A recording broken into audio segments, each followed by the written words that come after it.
Good evening. The Planning Commission meeting is called to order. And in compliance with the open meeting law, this meeting will be, or has been properly noticed and posted in compliance with the open meeting law. We are live on KCLV Channel 2, and this meeting will be rebroadcast Saturday at 10 a.m., the following Monday at midnight, Tuesday at 5 a.m., and Thursday at 6 p.m. Would everybody please stand for the Pledge of Allegiance? I pledge allegiance to the flag of the United States of America and to the republic for which it stands, one nation, under God, indivisible, with liberty and justice for all.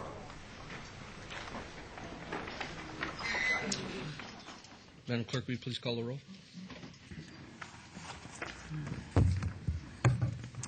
Chair Truesdale. Present. Vice Chair Ellsworth. Here. Commissioner Trowbridge. Present. Commissioner Quinn. Here. Commissioner Goins. Present. Commissioner Evans. Present. Commissioner Flangus.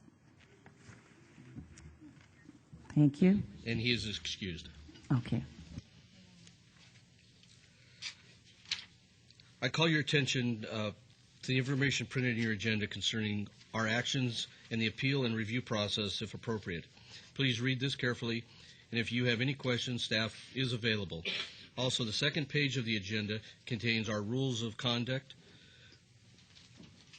We appreciate your adhering to these rules so we can have a smooth meeting. Can we have a motion on the minutes for December 17th? If there's no other comment, I'll move for approval of the minutes. There's a motion for approval. Please cast your vote.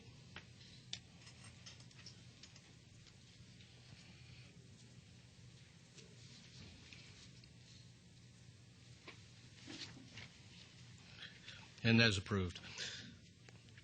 Let's move on to housekeeping. Are there any items the Commissioner's staff, applicant, or members of the public would like to pull forward for action? Staff? Mr. Chairman, items 35 and 36, the applicant has requested these items be withdrawn. Item 40, the applicant has requested this item be stricken. And item 41, the applicant has requested this item be obeyed to the February 11th Planning Commission meeting. Okay. Does there anybody have any comments with regards to these withdrawals or abeyances? Seeing none, close public hearing. Motion? Move to have them brought forward and approved as recommended. All right, I'll move to have those items brought forward and approve as recommended.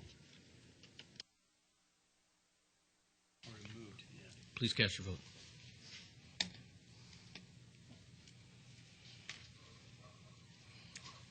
Thank you.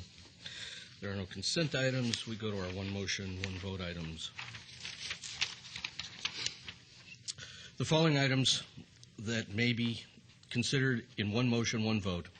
They are considered routine, non-public, and public hearing items. All public hearing items and non-public hearing items will be opened at one time. Any person representing an applicant or a member of the public or a member of the Planning Commission not in agreement with the conditions and all standard conditions for the application recommended by staff should request to have the item removed from this part of the agenda. Item 6, EOT 36826, applicant owner, Nevada Power Company. Item 7, VAC 36929, applicant owner, Party Homes of Nevada. Item 8, VAC 36934, applicant owner, Party Homes of Nevada. These items were listed as public hearing. Anybody wish to speak on these items? Seeing no one, close public hearing. If there's no comment, I'll move for approval of those items as read into the record. Is a motion for approval? Please cast your vote.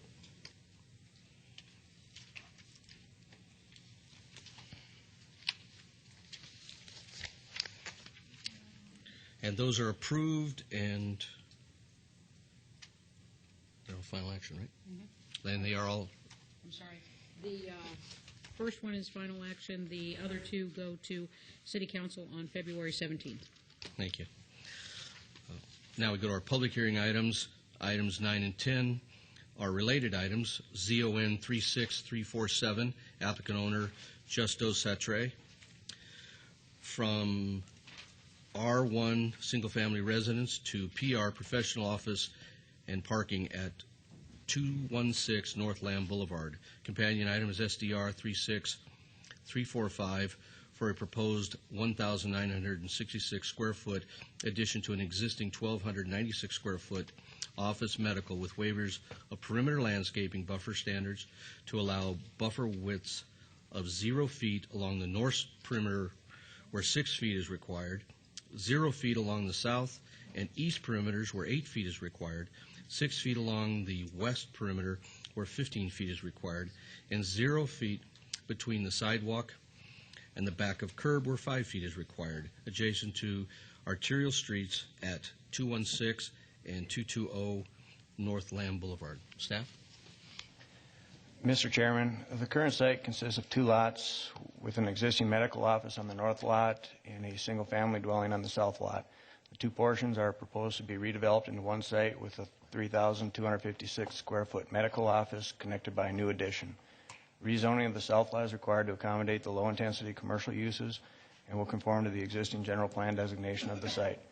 The proposed site conforms to Title 19 commercial development and parking standards, but due to the limited size and existing layout of the site, landscaping cannot be provided to Title 19 standards.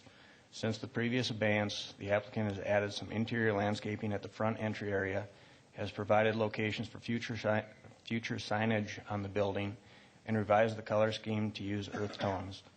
The requested waivers and exceptions necessary for the development are typical of other similar conversions. Therefore, staff recommends approval. If denied, the site would remain as is, and approval of a new site development plan review would be required prior to development of the site. If approved, the following conditions should be added to item 10, the site development plan review. All signage shall be in compliance with Title 19.14 requirements, and all required building permits shall be obtained prior to installation. Thank you. Good evening. Applicant? David Rodriguez, address is 2441 Old Forge Lane, Las Vegas, Nevada. Michael Turner, 6540 Laredo. David and I are here on behalf of the applicant, Dr. Sataray. Last time he wasn't here because he had, obviously emergency procedures that he had to attend to, but he is here now if you have any questions for him. Okay. The last time I think we were here, we were having the commission was having some issues with the color scheme of the building. We have turned in the color material board to staff, and we have a new color scheme as requested by the commission. Also, I guess another issue from the commission was added landscaping. They wanted more landscaping. And we did find a way to add about 324 square feet more landscaping in the front of the building, which I guess was one of the issues that was asked for us to try to get more landscaping in the front of the building, and we did come up with about 324 square feet more landscaping. And as far as the color scheme is, this is a color scheme that we want to go with. It's like more earth tone and away from the color scheme that we had in the past. Okay, this was advertised as a public hearing. Anybody here wish to speak on this item, please come forward. If you step aside, let them speak, and then we'll give you a chance to respond to any questions. Thank you. Todd Farlow, 240 North 19th Street. The way it looks on the elevation is shown is nice, but since this was heard the last time, I drove by and looked, and the signage on that thing, when I drove by, it looked like it was something out of Juarez. I mean, and that, if they want to go to a monument sign and something like that, that's fine. But if we're going to take a residential neighborhood and convert it into a professional use or whatever, I have no problem with that. But, I mean, they've got to make this thing look nice. Thank you very much. Thank you. If I may comment. 1 second. Anybody else wish to speak on this item?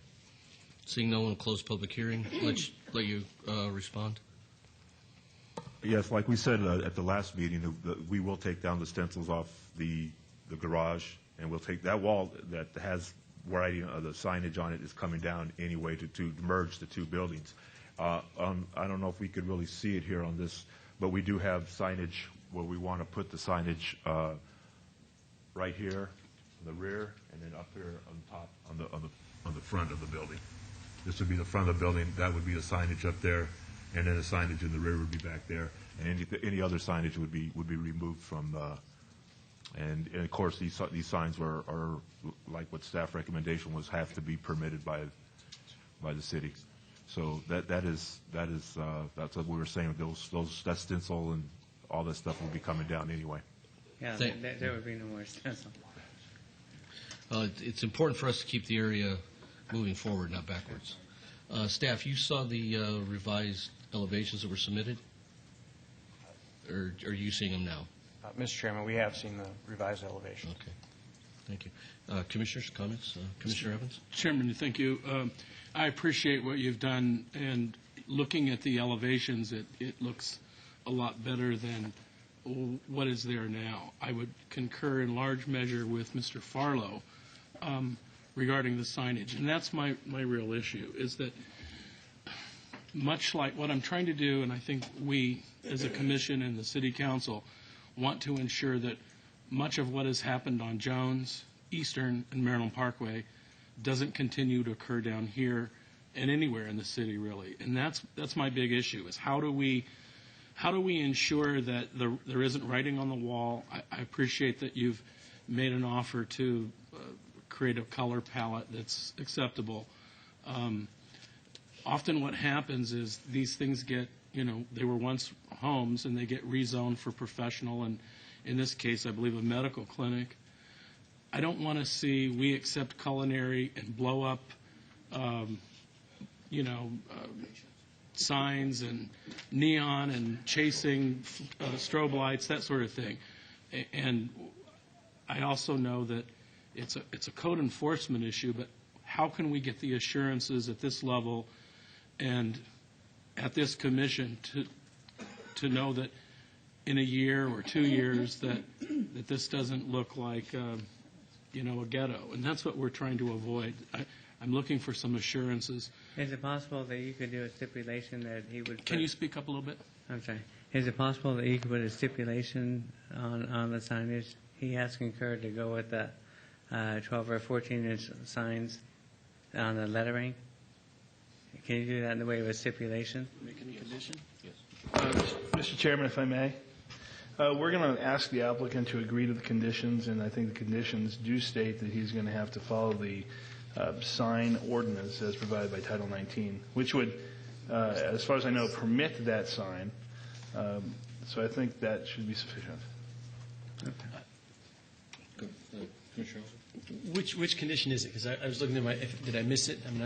I think I heard a new condition There was read the into added the record. condition that was recommended by staff. Oh, okay. Yeah, Mr. Chairman, I did have an added condition regarding signage. That gives me, Mr. Chairman, a greater level of comfort. As I said, I appreciate that you've got a nice new building and you're putting them together, but I cannot tell you in the 8.5 years that I've sat up here how many times we've approved what were once single-family homes in residential areas, and now they're major roadways. We allow professional or commercial, and within no time at all, they become look like a ghetto with all kinds of signage and illegal stuff. So, I can appreciate that. I know what you're talking about too. So, thank you very much. If there are no other comments, motion? Excuse me. Does this mean that they can't put the sidewalk-type fold board signs out there as well? Those are not legal signs. Right.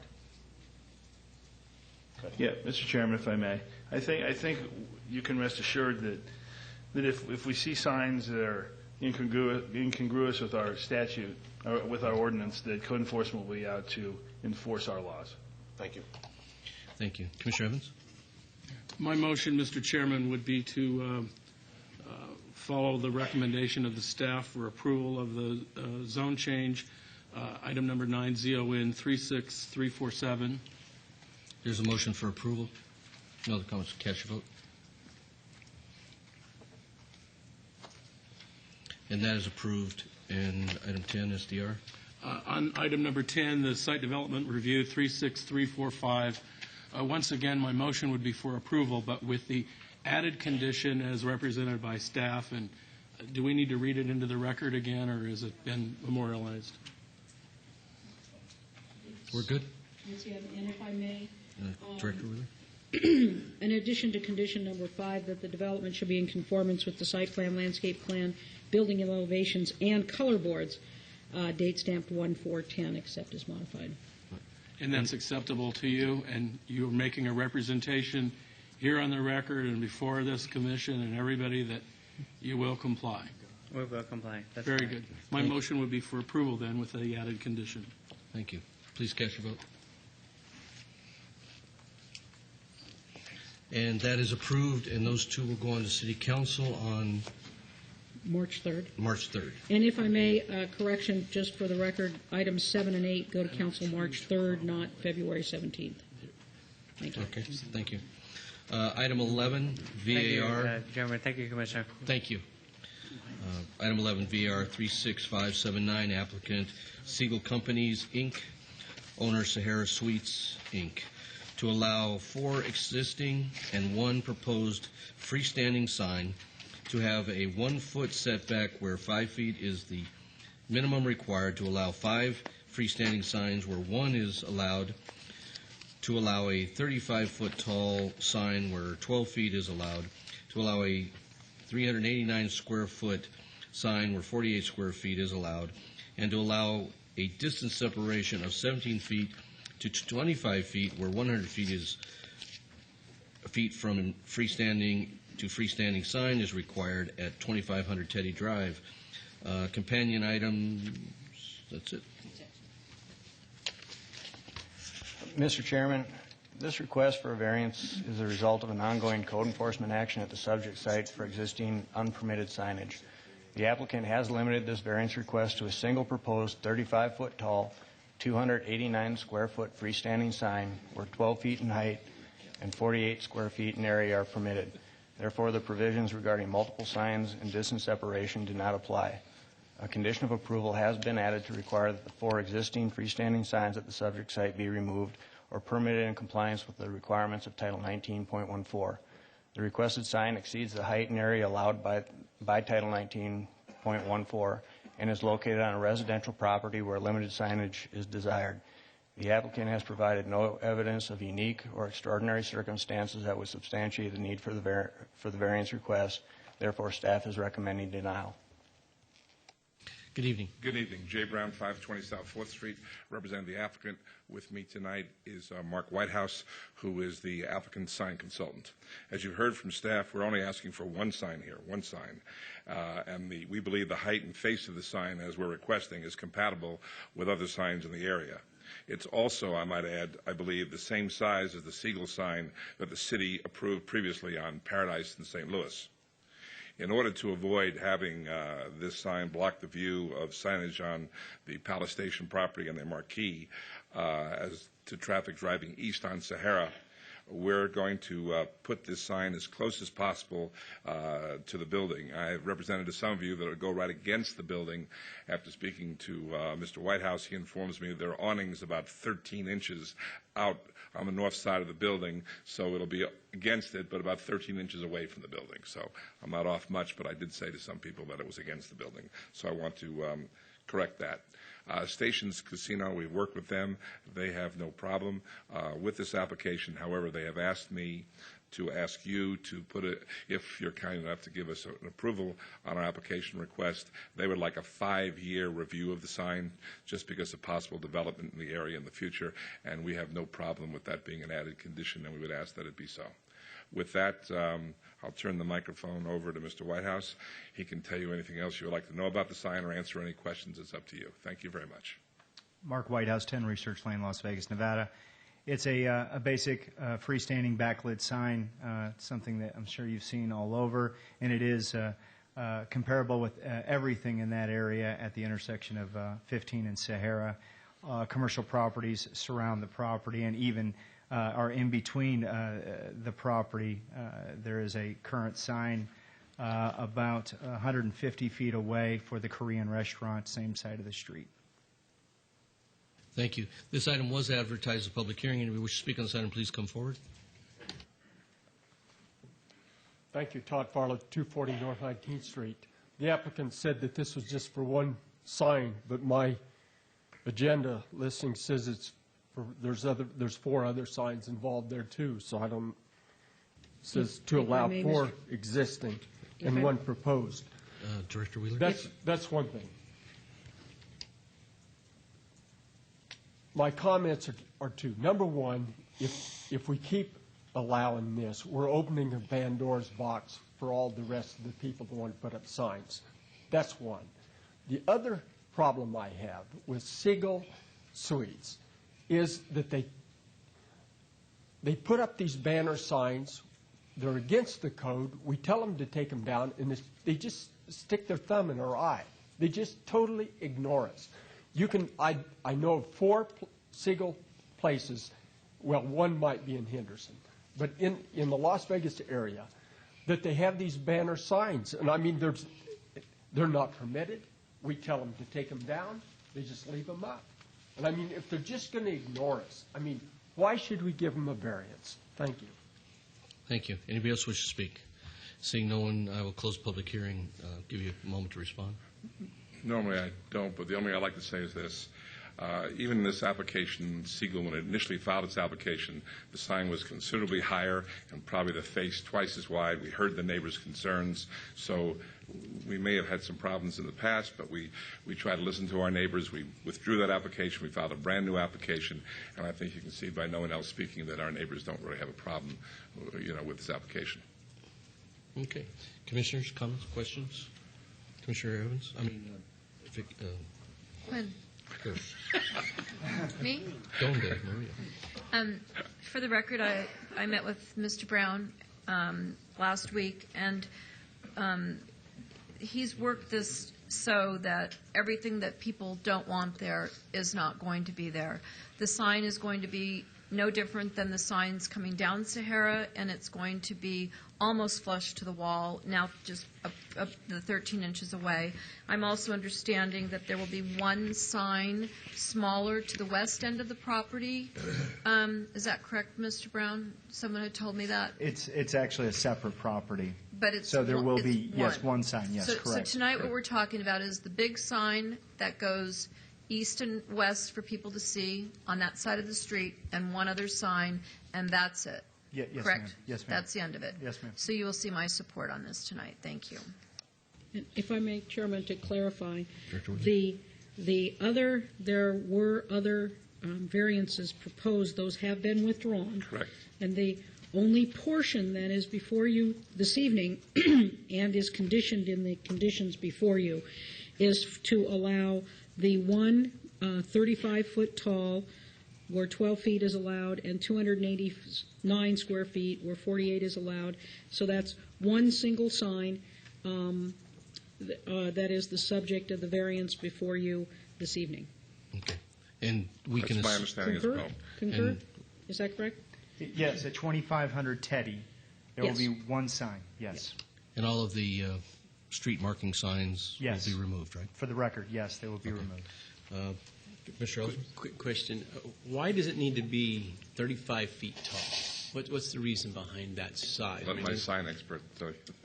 Well, all the signs in the area are in that neighborhood, 35, 38, 40. And it's a basic sign height. As you travel down the road, it's visible, from well over 1,000 feet, which is what we're looking for.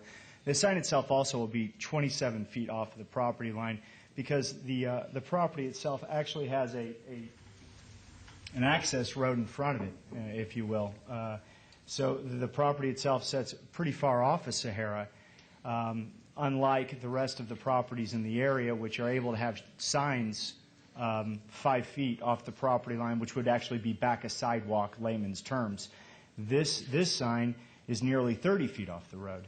So we actually wanted to make it just a little higher to get a little more visibility. But there is a 7-Eleven sign, which is about 120 feet away, which is also 35 feet, but it's actually closer to the street. So we work with Jay, we work with stations, we work with the neighbors, and we've come up with this solution. The sign itself is a dark face sign. You see that it's blue, and that actually will minimize any type of illumination coming out of the sign.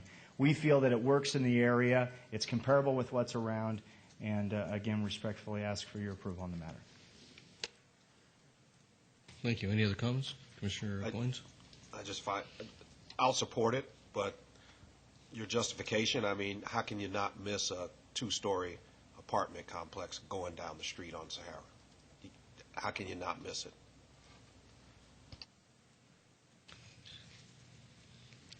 Moshe.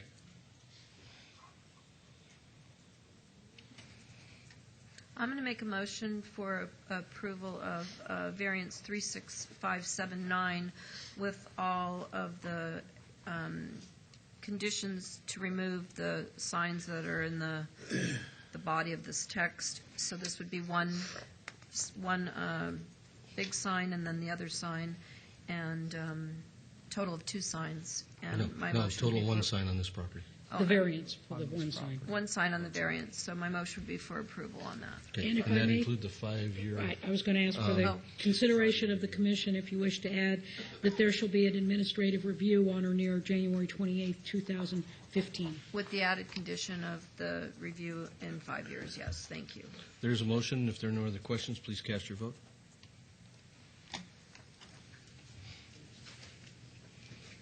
And that is approved, and that will go on to, that is final action. action in the absence of an appeal within 10 days.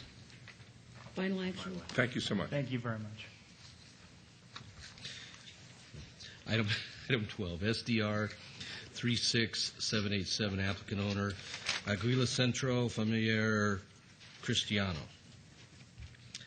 Major amendment to a previously approved site development plan review to allow a site modification for an approved 2-story, 106,500 square foot church, house of worship, and private school primary with waivers of building placement standards and landscape buffer standards to allow a buffer width of 8 feet along a portion of the south perimeter where 15 feet is required at the southeast corner of Madre Mesa Drive and Michael Way. Mr. Chairman, this request for a major amendment maintains the same floor area as the previously approved site development plan review, but reconfigures the building and site to provide enhanced architectural detail and to improve site circulation and functionality. The requested waivers of Title 19 landscape buffer requirements and building placement standards are minor in nature and will have a minimal impact on the adjacent surrounding properties. Therefore, staff is recommending approval of this application. If the application is denied, site development must comply with the previously approved site development plan review, SDR 28517. Thank you. Good evening. Good evening. Matt Cady, 405 Southeast 52nd Avenue. And you've read all the conditions and you're in agreement with the staff's recommendation? Correct. Okay. This was advertised a public hearing. Anybody here wish to speak on this item, please come forward. Thank you, Todd Farlow. I have 2 questions. Number one, the agenda said that this is 2-story, and my question is this going to be an elementary school? And the reason I ask that is when the city or the Clark County School District built the Hollingsworth next to me, it was the first 2-story, and they had to jump through all kinds of conditions with fire codes and that because they didn't want elementary students in a 2-story building. Thank you. Thank you. Anybody else wishing to speak? Eleanor Alvord. I'm the president of Smoke Ranch Villas Homeowner Association, and we met with Matt and his group 2 weeks ago, and our people did approve all the adjustments and all the standards that were presented, and we approve. Thank you. Appreciate you taking the time to meet with the applicant on your behalf. Anybody else wishing to speak? Seeing no one, I'll close the public hearing. If there are no other questions, Commissioner Evans? I just, one comment before a motion. When you were here, I believe 2 weeks ago, clearly there was a miscommunication or a lack of communication. And it's always, I think, nice for all of us to see that this lovely lady came here in support of your application, having taken the opportunity for the 2 of you to talk. So I appreciate that very much, and this will see my support. Thank you. Thank you. Commissioner Lynch? Mr. Cady, how are you? I met with you this morning. Can you go over the the portion that we talked about on, I believe it was For the variance? Roberta with the wall, and how you're going to blend that wall in with the existing? I may actually have a smaller one that'd be easier to display.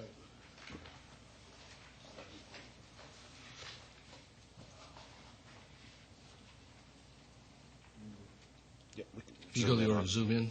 There we go. The variance that we're applying for applies to this area right here. Code dictates that anytime we're adjacent to a public road, there's a 15-foot setback. We've met that everywhere except for this area right here. We are applying for an 8-foot variance that'll match the neighborhood next to us on Roberta Lane, basically forming a continuous concrete block wall. So the variance we're applying for is for this little area right here. Thank you. Thank you. Motion? Move for approval, subject to all staff's recommendations and conditions. And thank you, Ms. Eleanor. Welcome. Thank you. There's a motion for approval, subject to all staff's conditions. Any other comments? Please cast your vote.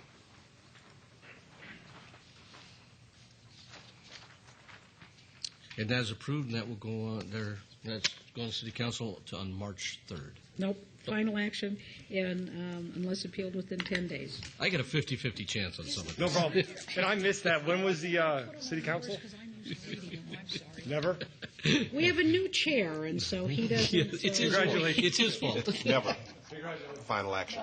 He doesn't have the info, so it's not his fault. Okay, thank you very much. Thank you. We go to item 13. 13 through 19 are related items. Item 13, MOD 36955, applicant J&N Development, owner Isaiah 5417 LLC. Major modification of the Town Center Land Use Plan to amend a special land use designation from UCTC, Urban Center Mixed Use, to TC, or Town Center, to Service Commercial Town Center on the south side of Rome Boulevard, approximately 640 feet west of Riley Street. Companion items, zone change ZON 36949 from U undeveloped zone general plan amendment, or Town Center general plan amendment, to TC Town Center. Item 15, VAR 36954 to allow 25 parking spaces where 36 spaces are required. Item 16, VAR 37101, to allow 1 foot rear yard setback where 20 feet is required. Item 17, SUP 36950, for a proposed 6,126 square foot auto repair garage minor with service bays opening facing a public right-of-way. Item 18, VAC 37100, petition to vacate portion of the south side of Rome Boulevard between Giuliano and Durango Drive, and a portion of the east side of Giuliano Road between Rome Boulevard and Darling Road. Item 19, SDR 36953, for a proposed 6,126 square foot auto repair garage minor with waivers of the Town Center development standards to allow 0% build to line where 80% is required, to allow the parking area to encroach 7 feet into the front landscape planter where a maximum of 5 feet is allowed, a waiver of Town Center parking lot landscaping standards and waivers of Title 19 landscape buffer standards to allow a 0-foot landscape buffer along portions of the south of the side property line where 8 feet is required. You guys have any more application you want to put on this one? No, that's plenty, I think. Mr. Chairman, the subject site is currently undeveloped and abuts the north side of the Las Vegas Beltway right-of-way.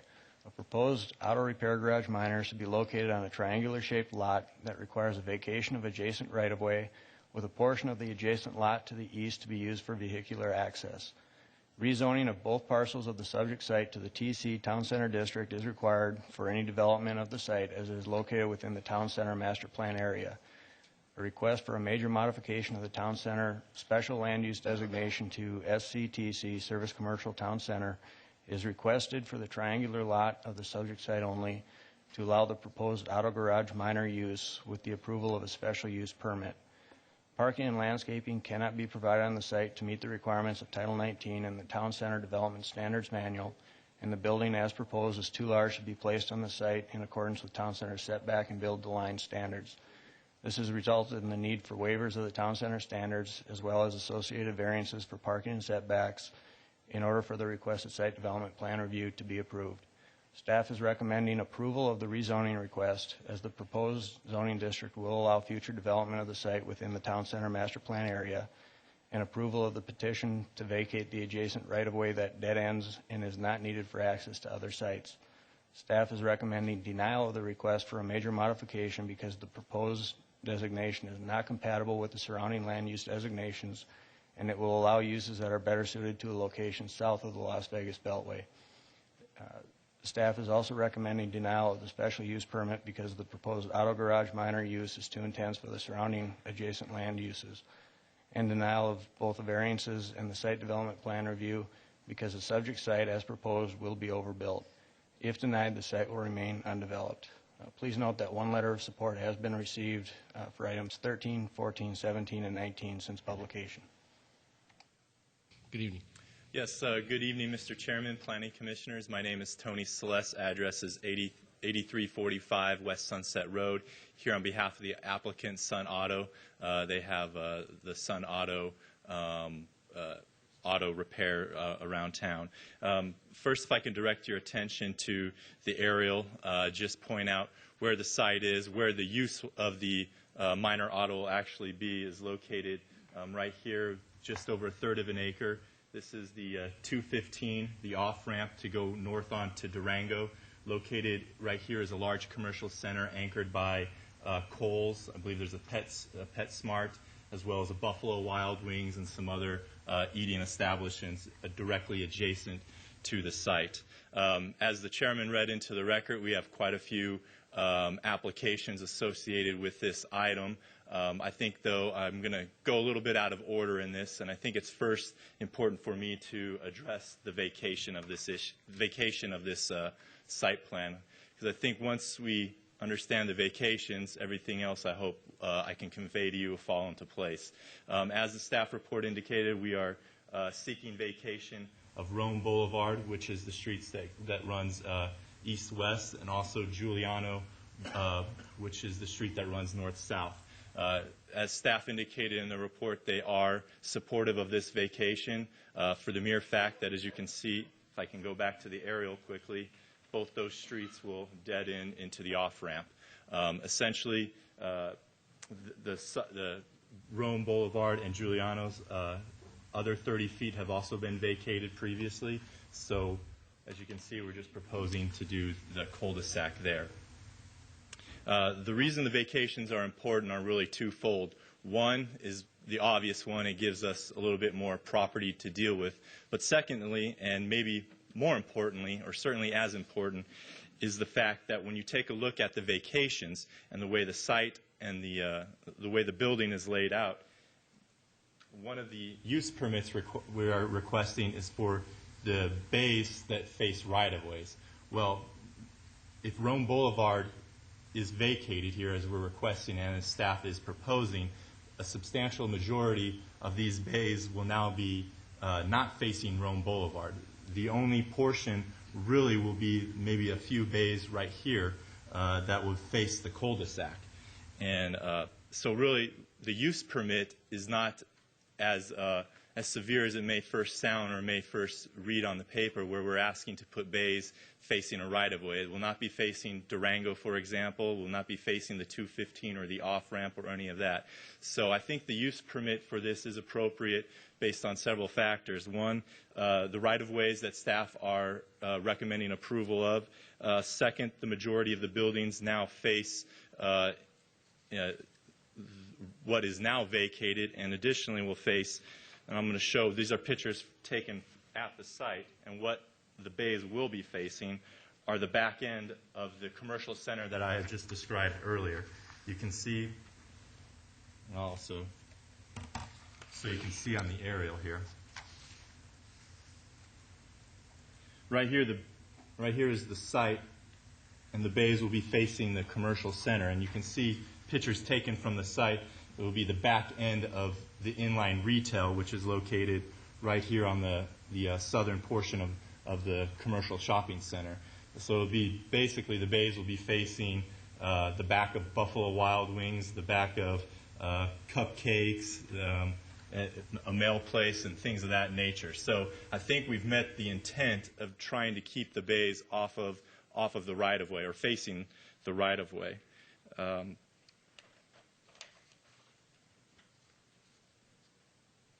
then finally, I think also another important factor with respect to the use permit is that Rome here will be cul-de-saced off and will be a dead-end street. So there won't be traffic driving by there that will see this. This is truly a destination for folks that are coming to get their brakes done or oil change or things of that nature. So for those reasons, we believe that the use permit for this bays are appropriate when you take into consideration of the vacation of Rome Boulevard.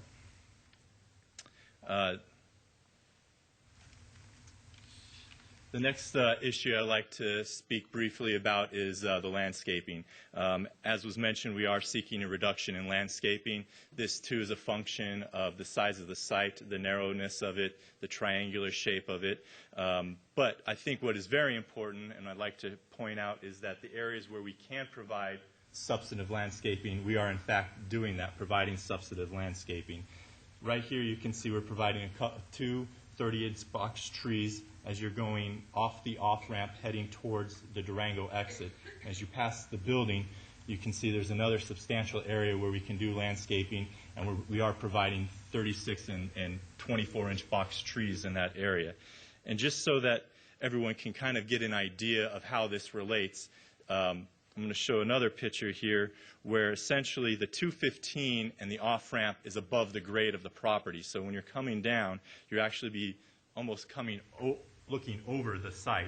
And you can see in the background right here is 215 that's elevated, and then this right here is the off-ramp coming down to the light at Durango. And right here is maybe a better picture of it taken from the site.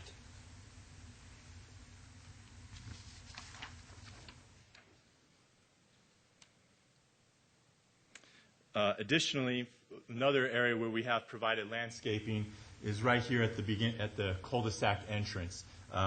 Where some of the bays may be visible from the right-of-way, which is the cul-de-sac, we are providing a landscape buffering through there to make it more visually enhancing and enticing than just showing the bays along the Rome Boulevard cul-de-sac there. Additionally, we are asking for a reduction in parking.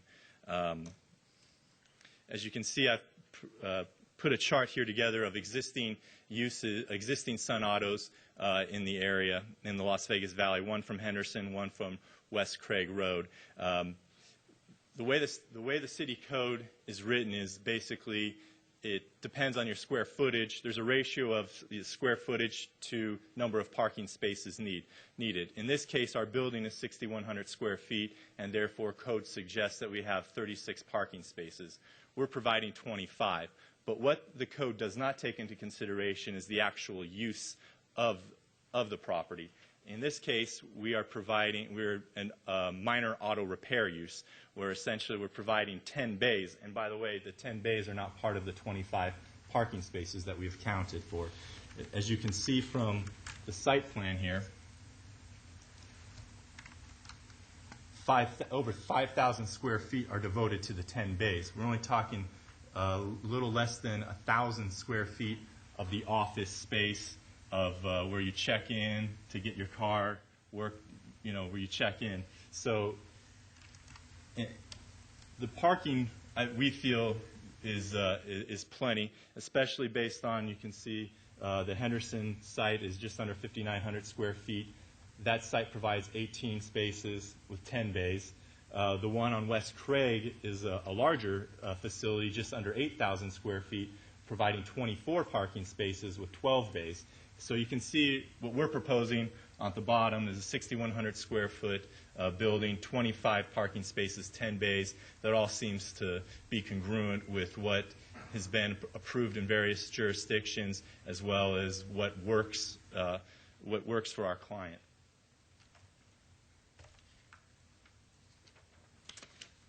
Let me show you a picture of our elevations here. This is a 27-foot tall building.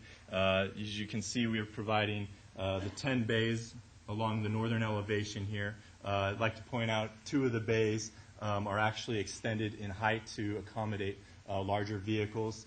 So they're anywhere from 12 to 14 feet in height.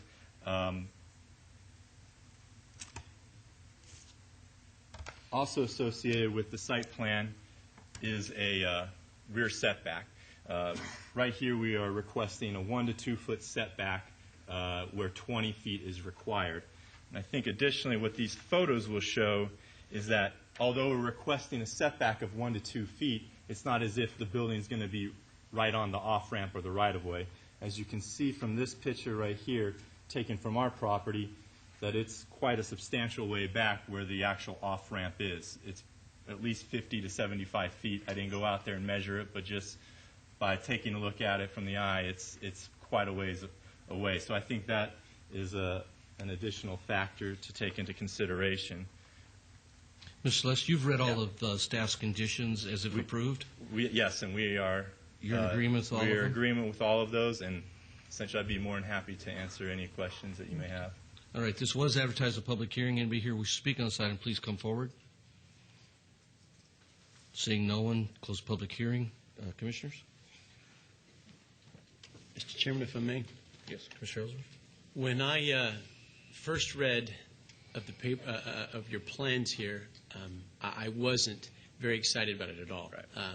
I don't like to see bays facing the roads. I don't like to see the shortage of parking, particularly when you're talking about a minor auto repair facility. There were many things I didn't like. 1 foot setback from the property line. You got to be kidding me. I mean, I read all this thing, and this is not even close. But as I looked at the project more closely, that was my superficial reading. As I looked at it more closely and realized we got this odd piece that is right up against the exit ramp. Not a lot of people are going to want that piece of property. Right. And you are going to vacate the right-of-way of the roads on the north and the east side, right? So those roadways are gone now. That's correct. So you're landlocked, basically. The only connection you're going to have is that cul-de-sac. That's correct. Okay. And then from the roadway, from the off-ramp to the building, if I understand it correctly, is about 50 to 70 feet. I didn't go out there and measure it, but that's my guess, and here's some of the photos I can show you. Right. You showed us those. Yeah. Okay. Yeah, and then the landscaping you put in, I like your landscaping because I'm envisioning coming off that exit ramp and looking over, and what I don't want to see is a bunch of junk. Right. And so you got the chain link fence that's required by NDOT, I believe, and then your building's right next to it. And if I saw that elevation, I'm going to see a nice exterior of that building, right? That's going to be. That's correct. And this actually, this is the elevation that we're proposing, and as you can see, it will actually be compatible with the Kohl's Shopping Center. Their same architectural feel, pitched roof, same color schemes, so it should blend in as well from getting off the 215 along with, like you had mentioned earlier, where the landscaping is going to be placed as well. And you address the parking measures. I think you've done a respectable job at putting this together and making a strange or an oddly shaped piece of land valuable to somebody, and I applaud that. I think it's well done, and I know likely will support the matter. I'm anxious to hear what the fellow commissioners have to say. Thank you. Commissioner Trowbridge? I, too, have visited the site, and I think it's a very creative use of a remnant piece. I think that the parking issue, while it is always a concern in this particular matter because of its proximity to the existing shopping center, where a lot of people would, rather than just park here and go someplace else, I think you're going to be in pretty good shape parking-wise. And I think it's a good use of the parcel. The vacations of the roads enhances the project, so I'm going to support it too. It's a nice project. Thank you. Commissioner Quinn? Mr. Celeste, when we met this week, I forgot to ask you, how many disabled parking spaces will you have for your clients? We have two. We have two. There's two? There's two. Okay, thank you. Commissioner Evans? I would concur with the sentiments of Commissioner Ellsworth, but just for the record, to disclose that I took the opportunity to meet with Mr. Celeste in my office, and everything that he's represented here this evening was essentially what was discussed when we chatted, and I appreciate all your work on this. Thank you. Thank you. Motion? Yes, Mr. Chairman, I'd like to make a motion for approval of item number 13, MOD 36955, subject to staff's conditions. There's a motion. Please cast your vote.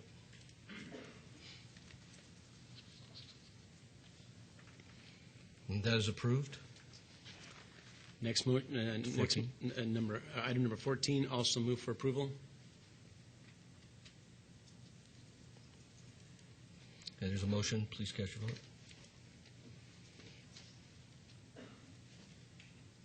And that also is approved. Item 15. Likewise, approval for item number 15. With all, if approved, conditions? Subject to all the approved conditions. Yes. Thank you. Okay. Please cast your vote.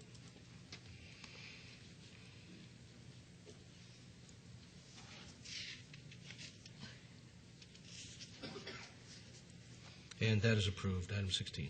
Likewise, approval for item number 16, subject to all of staff's conditions. Okay. Please cast your vote.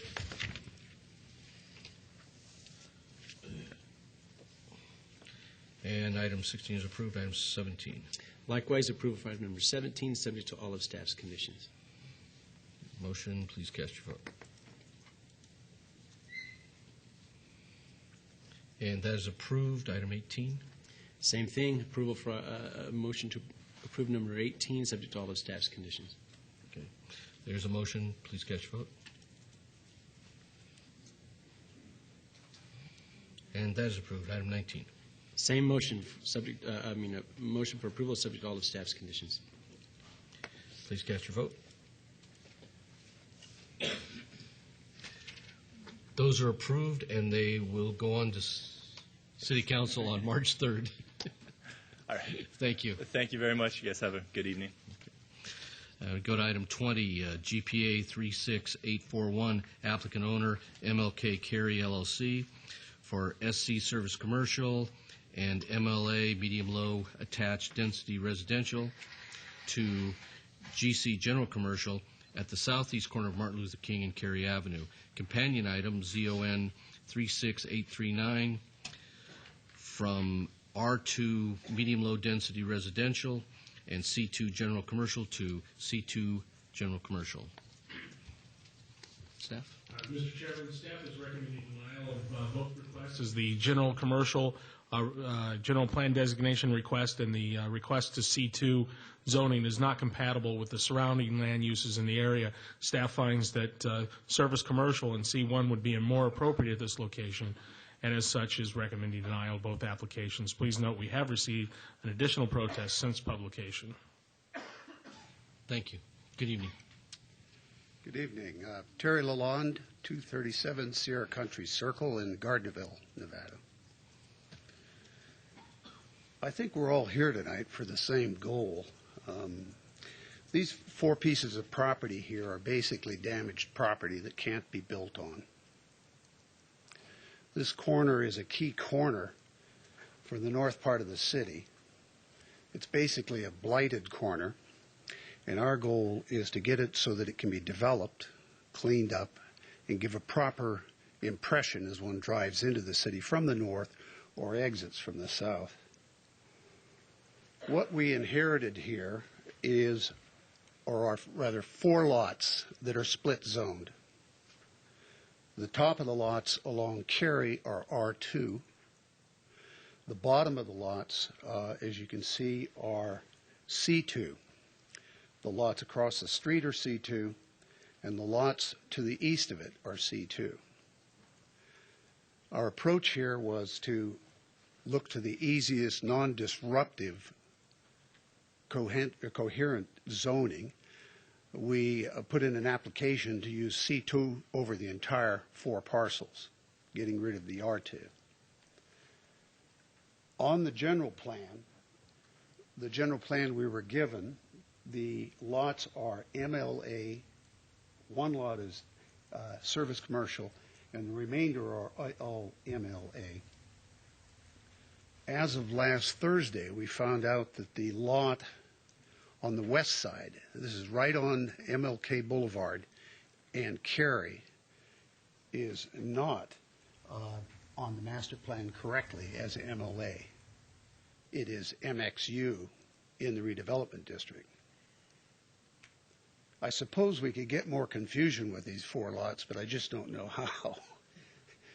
And what we're trying to do is get them so they are buildable and something can be done with that key corner. I mean, this is on the intersection of 2 major arterials. Now, staff has indicated that they would prefer to see, well, first of all, staff has indicated they would prefer to remove the 1 lot on the corner that's MXU from the request on the general plan amendment, and to go with it as it is on the general plan now correctly as MXU. We're in accord with that. That permits both C1 and C2. Staff has indicated they would prefer C1 on the remainder of the lots and the lot on the corner. So it would remain in the rezoning process, and they would all be zoned C1. We are in accord with that. If I haven't completely confused you here with all these bits and pieces. So what we would end up with is a developable parcel of about 0.77 acres on the corner, southeast corner of Martin Luther King and Cary. We would intend, if we get this so that it is buildable or developable with 1 zoning and 1 usage over it, we would then go into the marketplace, find out what the market needs, what would best work, do our market surveys, do some site plans. We would come back for a site plan approval and a lot consolidation so that we wouldn't be building across the property lines. But at this point, we're just trying to fix, as I say, damaged property. I mean, it cannot be built on right now. It's to try to figure out how it got to be C2 on Miller and R2 on Cary is beyond me. I mean, it would seem natural that it would be the other way around. Your 200-foot wide main arterials would make sense for commercial. So with all of that said, we are in accord with the wishes of staff, and will accept and would like to see C1 and service commercial changed on the general plan. Now, the service commercial change would be for the 3 lots to the east. The corner lot would remain in the MXU, which is compatible with the service commercial. Thank you. That confused me, I hope. We appreciate your explanation. This was advertised a public hearing. If you wish to speak on this item, please come forward. Thank you. Todd Parlow. I'd like to ask traffic, is the widening of MLK going to further affect this property? Thank you. Public Works. I believe he's asking if we're going to need any additional right-of-way for widening the roadway, and the answer is no. Everything that is needed is we already have, and that project is underway right now and should be concluding this year. Thank you. Anybody else wishing to speak on this item? Seeing no one, I'll close the public hearing. You had another comment? I might add that there's already been a taking on the corner on Lot 1, the MXU piece, so that there is a right-hand turn lane, deceleration lane onto Cary. So the street is even wider at that point. Okay. Commissioners, comments? Mr. Chairman, Commissioner Evans? Just a quick observation. You're asking us to change the general plan and to change the zoning to, I think, probably our most intense or one of our most intense zoning designations, which I'm looking in the backup. It indicates that if we were to do this, it would allow things to include indoor, or rather outdoor storage, new and used car sales, recreational vehicle and boat sales, engine repair shops. I'm not sure that would be appropriate. The problem that I always have is that voting on a general plan amendment and a zone change without any indication of what you intend to build is always, I think, a challenge for someone like me. because I have no clue what I'm really voting on, other than you want to change the zoning and general plan designations to allow you the maximum amount of latitude to build or sell or whatever. And what we've seen in the past is a lot of flipping of properties that get a maximum, the maximum allowable zoning, and nothing gets built there. But I have a real problem because there's not an accompanying site plan to identify what it is that's being built. Not that I wouldn't like to see some development there and that perhaps a zone change would be appropriate, but without knowing what the intention to build something, it makes it very difficult for me. Thank you. Commissioner, if I may, I don't envision any of the things you have mentioned there either. That would be a misuse of this corner, auto repair and things of that nature. We don't envision anything of that nature. Number two, we are in accord with staff in changing our request to a C1, which wouldn't permit any of the things that you've just mentioned. So if what I'm here to say is if we get the C1, then that won't be an issue.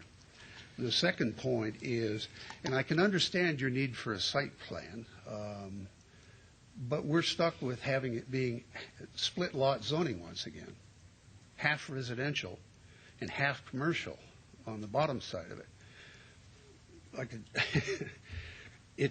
We're trying to get it to the point where we can then go to a site plan. We know what we have. We have a C1 corner that's in conformance with the general plan. Then, as I say, we'll go into the market. We'll find out what the city wants, what the neighborhood is looking for, and what's marketable there. Then we would be back with a site plan. So, in a sense, you have a second shot at us. But I would disagree that from a legal perspective, in many respects, you'd have an entitlement for something. And the way I read it, and perhaps staff can correct me, you could put a mortuary there. And I think you're still surrounded by some residential. Not knowing what you intend to build, it just creates a level of discomfort for me. Am I missing the point here? Commissioner, I think your concerns are valid, except there's some things unique to this parcel with the MXU that's already there, which is zoning to do all those things, would be appropriate general plan to do the things we're concerned about. But it's convoluted by the medium-low density and the service commercial that's adjacent to it. So we probably would wind up with something less than if we took staff's recommendation and the concurrence of the applicant to approach this as a general plan amendment. So C1 would be appropriate, which then limits the uses and would make the entire parcel representative of a developable project with limitations on it. Because this is probably the first one that's come C1 rather than C2, right? Yeah, I wouldn't support the C2 on this either, but because I think it's wrong for the type of property it is. But under C1, there's a way to limit what intensity could be on the corner. And if it were for C1, it might see my support, but I think it's C2. No, the applicant has agreed to follow. The original application was for the GC and the C2. And if I may be so bold, just as you had an earlier application this evening for 4 variances, and the applicant indicated they're removing 3 of them and only going forward with 1, in this case the applicant has indicated he is essentially amending his application to apply for the SC designation on the 3 parcels, 0, 2, 3, and 4, to SC, and the 4 parcels to C1. That is the application before you as amended by the applicant and which has the affirmative recommendation of the staff. So the staff recommendation has changed? Based upon the application changing. Okay, thank you. But when did that occur? Because did that occur about 5 minutes ago prior when he was making his presentation? We had indicated, if I may, in the discussions, staff had indicated that we could not go along with the original application and we had recommended a C1. However, That was not the original application. The application has been amended by the applicant, and the staff believes that a C1 is the appropriate designation in this area. Not only are these parcels split zoned and need to be corrected in some fashion, but we believe that residential would not be appropriate at this major intersection, and that the lowest intensity, C1 SC, would be appropriate. But I'm of the same belief as Commissioner Evans, is that legally that's what it is, but we don't know what your vision is for this. And I understand you need to go out and do market studies. I'm glad you said you wanted to include the neighborhood, because I didn't hear that at first. But I mean, right now you have no vision for what's on there. You're saying you're going to go out and see what the market dictates or what the neighbors, and that's what concerns me, because this is it's typically been it's been residential for years.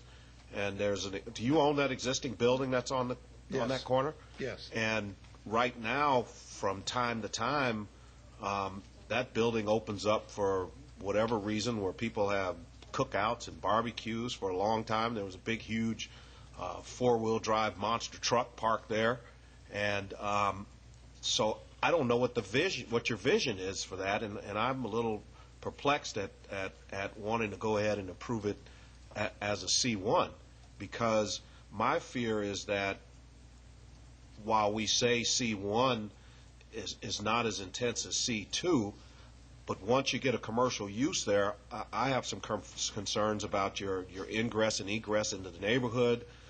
You've got Miller, you've got Blankenship, you've got Lexington Streets. All those are all residential as you go east into that neighborhood. And that's the part that concerns me, and I just don't know what your vision is for that. I can understand your concern. The C1 is the lowest commercial zoning that we could put on there. And in fact, to go to C1, we would be downzoning what is existing under the MXU on the corner now. I think we are probably all in agreement that it's a commercial corner. It's on two major arterials. I think we could all be in agreement that it's a rather blighted corner, as you've indicated. Yeah, well, now, go ahead. I agree with that. But however, let's look at what we're dealing with now on the other two corners to the west. And if you go north across Cary to the northwest, now when you cross over, you're in North Las Vegas. Correct. And on the northwest, you have a convenience store, which I mean, if you go by there now, if I could demolish it right now, I would, because it's a convenience store that has non-operating gas pumps. It has windows that are all plywooded. The owners, and now to the east of that is a county site, which is where the Commissioner Layeson's offices is. Nice-looking building, landscaped appropriately. And then you come back south across Martin Luther King and go to the east, and you've got Rudy's old gas station there, which, again, emulates exactly what's across there. So, and that's my concern, is when now you say you want to put another piece of commercial over there, and I don't have any idea of what your vision is, but what I don't want to happen is to have what's going on the other two corners. Well, I'm not sure I agree on the northwest corner. There's a convenience store there. I was just by there. I don't remember it being boarded up. But you're certainly right. I live in that area. I grew up right around the corner. Well, it's boarded up, and everybody goes in there, Are we comes talking out. about the one just to the west? Because that is a travesty there. And as I understand it, there's a soils problem there. There was some leakage, and It's the store that's abutting the car wash right there. To the just west of this person. Yes. Regardless, Commissioner, like I say, I think we all can agree that this is a commercial corner. Something has to happen to it. It can't be used as it is. If we get our C1 zoning, the lowest, and service commercial, once again, the lowest intensity zoning on the corner, we will then figure out what we're going to put on here, and we will come back to you with the site plan. So it's not like we're going to be able to go and do anything without your approval. We won't be back. As I said, you have a second shot at us in a sense. So we're just trying to get it in a homogeneous zoning, a parcel that can be used, and then figure out what we can do with it. We have talked to numerous people in the neighborhood to see what is needed.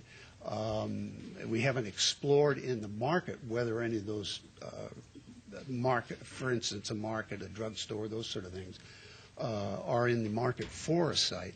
But once we get to the point where we know we can build on this site, then we would, in fact, do two things. We would go more in depth into the neighborhood to see what's needed, and number two, go into the marketplace to find out if those uses are looking for a potential site. I'm still leery of it, of the vision. I mean, the only thing I think that works is something that's compatible, that's across the street. I'm just afraid that if it goes to a commercial use, just from what's on the other corners, I just don't think people keep it up to that standard, and that's my concern. Well, needless to say, any development on the site would take a sizable amount of money. I don't think we would be willing to invest in something that wasn't going to be enduring or that was going to be tacky. To the north, you do have all the county offices, and that's a really nice development there. It's not to say that there may be a requirement for added office relative to that, to the courthouses and that. We don't know. But as it is, we couldn't put anything like that on this site. Thank you. Commissioner, let me take a shot at trying to clarify one thing that I in looking at this site, because I, like you, am very leery of, the camel's nose under the tent in this area, because it tends to be a runaway train, and, we're left picking up a lot of pieces here. When I first looked at this, in the corner said MLA, medium low density, in the service commercial that's existing next to it, the whole thing was a mess. But in looking into it and in talking with staff, the MLA is actually MXU, which is the redevelopment's commercial overlay, which does equate to C2 zoning. So in theory, if we did nothing and the applicant just wanted to push forward his rights, he would have service commercial master plan on a portion of this parcel, and the MXU, which is the equivalent to C2 approval on the corner, and the only thing that we wouldn't, he could drop the application on the two parcels on the east edge that are MLA that abut the other service commercial. I don't know if you're looking at the same colored map. And to me, we were making more problems out of, if the applicant went and did that and just whittled away with this, I think we'd be back in, as we've seen a lot of parcels in this area.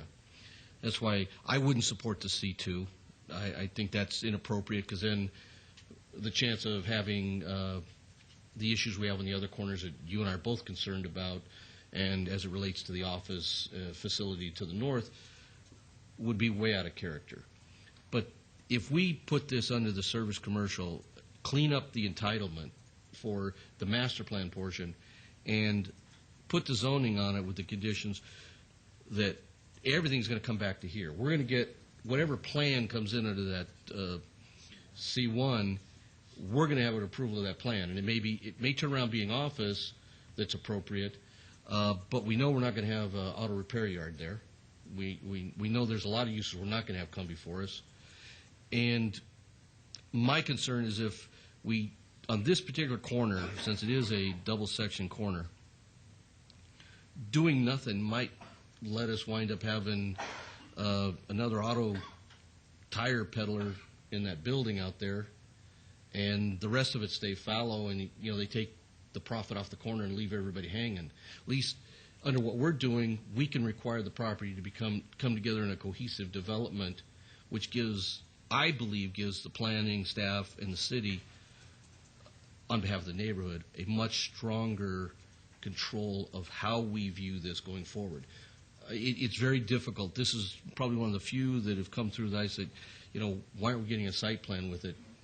But quite honestly, if it went down the drain and was not approved in any form or fashion, I'm afraid we'll get, the world's largest consolidated tire and car wash on the immediate corner, and the rest of it will be where everybody's parking their cars for sale. And that would be a real disgrace for the neighborhood. So I know your concerns, and I share those. I just think this one's probably a little bit different than we've experienced over there in a while. Commissioner Trowbridge? I agree with you, Chairman. I think that the parcels, as they sit now, lend themselves to development individually. And I don't think that that is in the best interest of the community overall. I think that if the parcels were zoned uniformly, and I think C1 is appropriate at the intersection of those major section lines, I think it's an advantage to everybody involved. It would give the applicant the opportunity to go forward and request proposals for a larger parcel and be able to come through with a nicer project rather than come forward with smaller single things that may or may not somewhere down the line coordinate. And so I think it fits together as a C1 parcel. I would be supportive hearing nothing to the contrary. Because I look at it as it's the back end of Ward 5. And to me, it's very important for people that are coming south out of North Las Vegas that cross over to Cary that you're entering into Las Vegas. And I think it's very, very important that we don't have the liquor store, the one convenience store, the nail shop. I think it's enough. It's enough of that in the Ward 5. And I think it's time. This is an opportunity to make this corner a real transition piece as you go from Las Vegas to North Las Vegas, and that's my concern. I mean, we've got enough liquor stores. We don't need any more of those, and that's what my real concern is. I agree. I think that's a very valid concern. One of the things that, as I say, once we get a direction here, then we're willing to spend money on architecture and designs and bring something to you that you can look at. But one of the things we've looked at, this is the window as you come into the city. What would work on that corner, if we could put it into our landscaping when we bring a site plan, would be a welcome to Las Vegas, the city of Las Vegas. I mean, some kind of a monument sign there that the city could probably participate in, and suddenly starts changing the entire image, the entire impression as you drive into the city. As I said earlier, the best word for it right now is it's a very blighted corner.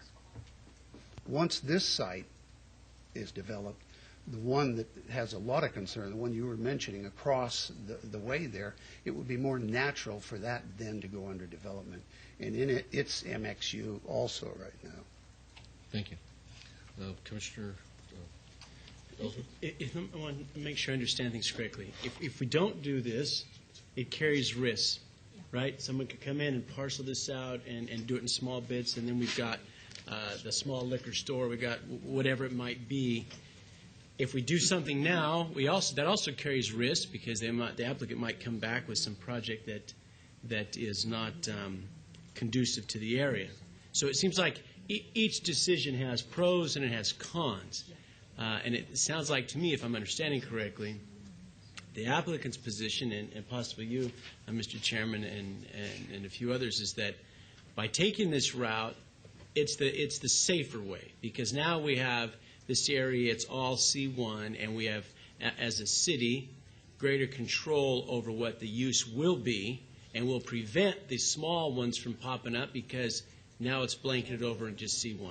That's it, exactly. Am I understanding that correctly? Yes. That is it, exactly. Okay, thank you. And with that understanding, then I think I would support this measure because I think it carries that greater benefit to the city and the lower risk of these small, less desirable and you, as I repeat myself, you will have the advantage of looking at a site plan for whatever we come up with and propose exact usages. Thank you. So is there no other comments? A motion? Commissioner Goins? Mr. Chairman, I'll go ahead and move for Director Wheeler assist me in this confusion here, ball of confusion. I told you I was going to confuse you. Yeah. If I may, what you would have, the conditions that we will add is, if approved, the approval is for SC, Service Commercial, General Plan Designation on parcels 13921, 510, 002, 003, and 004. Chairman, if I could, actually 002 is already land use planned service Oh, it commercial. is. Indeed we correct. could So remove that one. 003 and 004 only. Thank you. Is it, what happened to the C1? That's your zoning next. That's the zoning. Chairman, the thing that's important for you all to understand is basically we're striking the request where the request is to strike the request for the change to MLA because that's already at MXU. Right. So that's going to SC.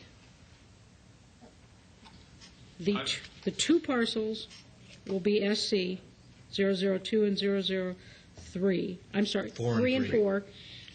01 is already MXU and will remain that, and the 002 is SC and will remain that.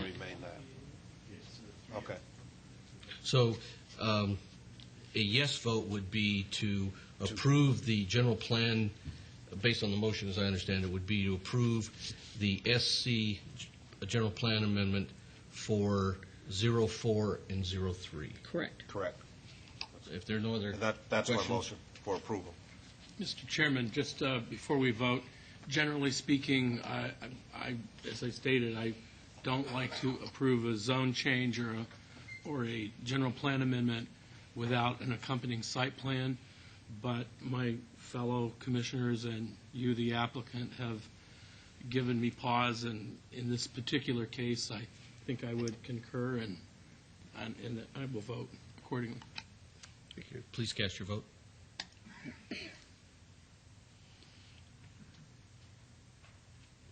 And that is approved. Item 21. Item 21, move for approval of ZON 36839 from R2 medium-low density residential and C2 general commercial to C1, subject to all staff's recommendation conditions. Yes. Any other comments? Please cast your vote. And that is approved. Both these items will go on to City Council on March 3rd. And as you move forward, please know when you come back with your site plan that we will be, at least I will be very concerned about encroaching on that residential to the south. And so That's a very valid we're going to hold you to the standard of making this a front door for the City of Las Vegas rather than the back door of Ward 5. Agreed. And I also left my message on your phone today, so my phone number's on there, and I would expect to be included. All right, I guarantee you. Thank you very much. Good evening. Thank you. Item 29, VAR 37080, applicant Rapid Cash, owner Dimensions Real Estate Group, LLC, to allow 20 parking spaces where 23 parking spaces are required. 22 and 23, please. You know, we were moving along. You guys slowed me up. We'd have been out here in no time. Move to adjourn. If that means we've been approved, we'll take it. Oh, why not those? I'll keep quiet. 22 VAR 36946, applicant owner Metro Sky Point LLC, to allow 132 parking spaces where 153 parking spaces are required at the northwest corner of Cimarron Road and Sky Point Drive. Item 23, SDR 36941, major amendment to a previously approved site development plan review for a 10,892 square foot restaurant where 9,831 square feet restaurant and retail was approved with a waiver of Title 19.12.040E to allow existing utility boxes to be set back 0 feet from the public right-of-way with no landscaping where a 3-foot landscape setback is required, and a waiver of the town center standard streetscape standards to allow a 0-foot amenity zone along Cimarron Road and Sky Point Drive, where an amenity zone of 5 feet and 4 feet is respectively required. Mr. Chairman, previously the site was approved for a 9,831 square foot facility. The applicant has since revised the plans to increase the square footage to 10,892 square feet. It will also include a 750 square foot outdoor patio area, which is calculated in the parking area. This increase has precipitated the need for a parking variance. Staff's unable to support the variance for parking as it is a self-imposed hardship. In regards to the site plan itself, staff can't support the revised site plan due to the parking variance.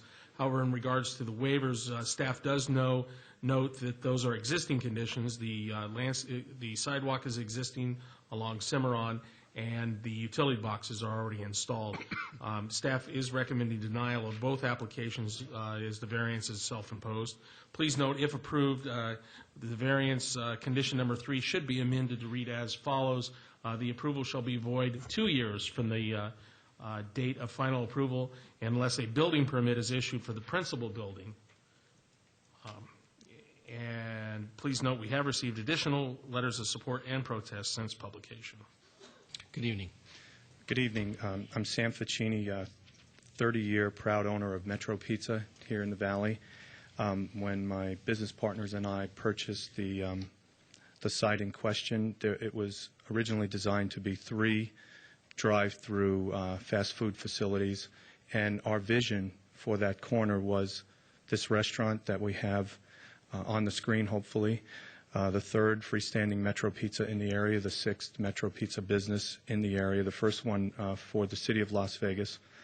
With regards to the parking variance request, we have existed with buildings of this nature both in the county and in the city of Henderson in more densely populated areas without a parking challenge ever. The drawing I have now shows the building itself being here and everything else being the parking. It's actually a 4-in-1 use, all owner occupied, and the hours of operations for the different uses are not overlapping completely throughout the day, so we're confident that with regards to the parking, we have more than enough parking. We have not in any way hindered the need for the handicap parking that is immediately adjacent to the building. The 6 spaces that are required are clearly visible there. So with regards to the parking request, 132 spaces should be more than enough. We've never had a problem with actually less parking in more densely populated areas that we've built a restaurant of this nature. With regards to the landscaping,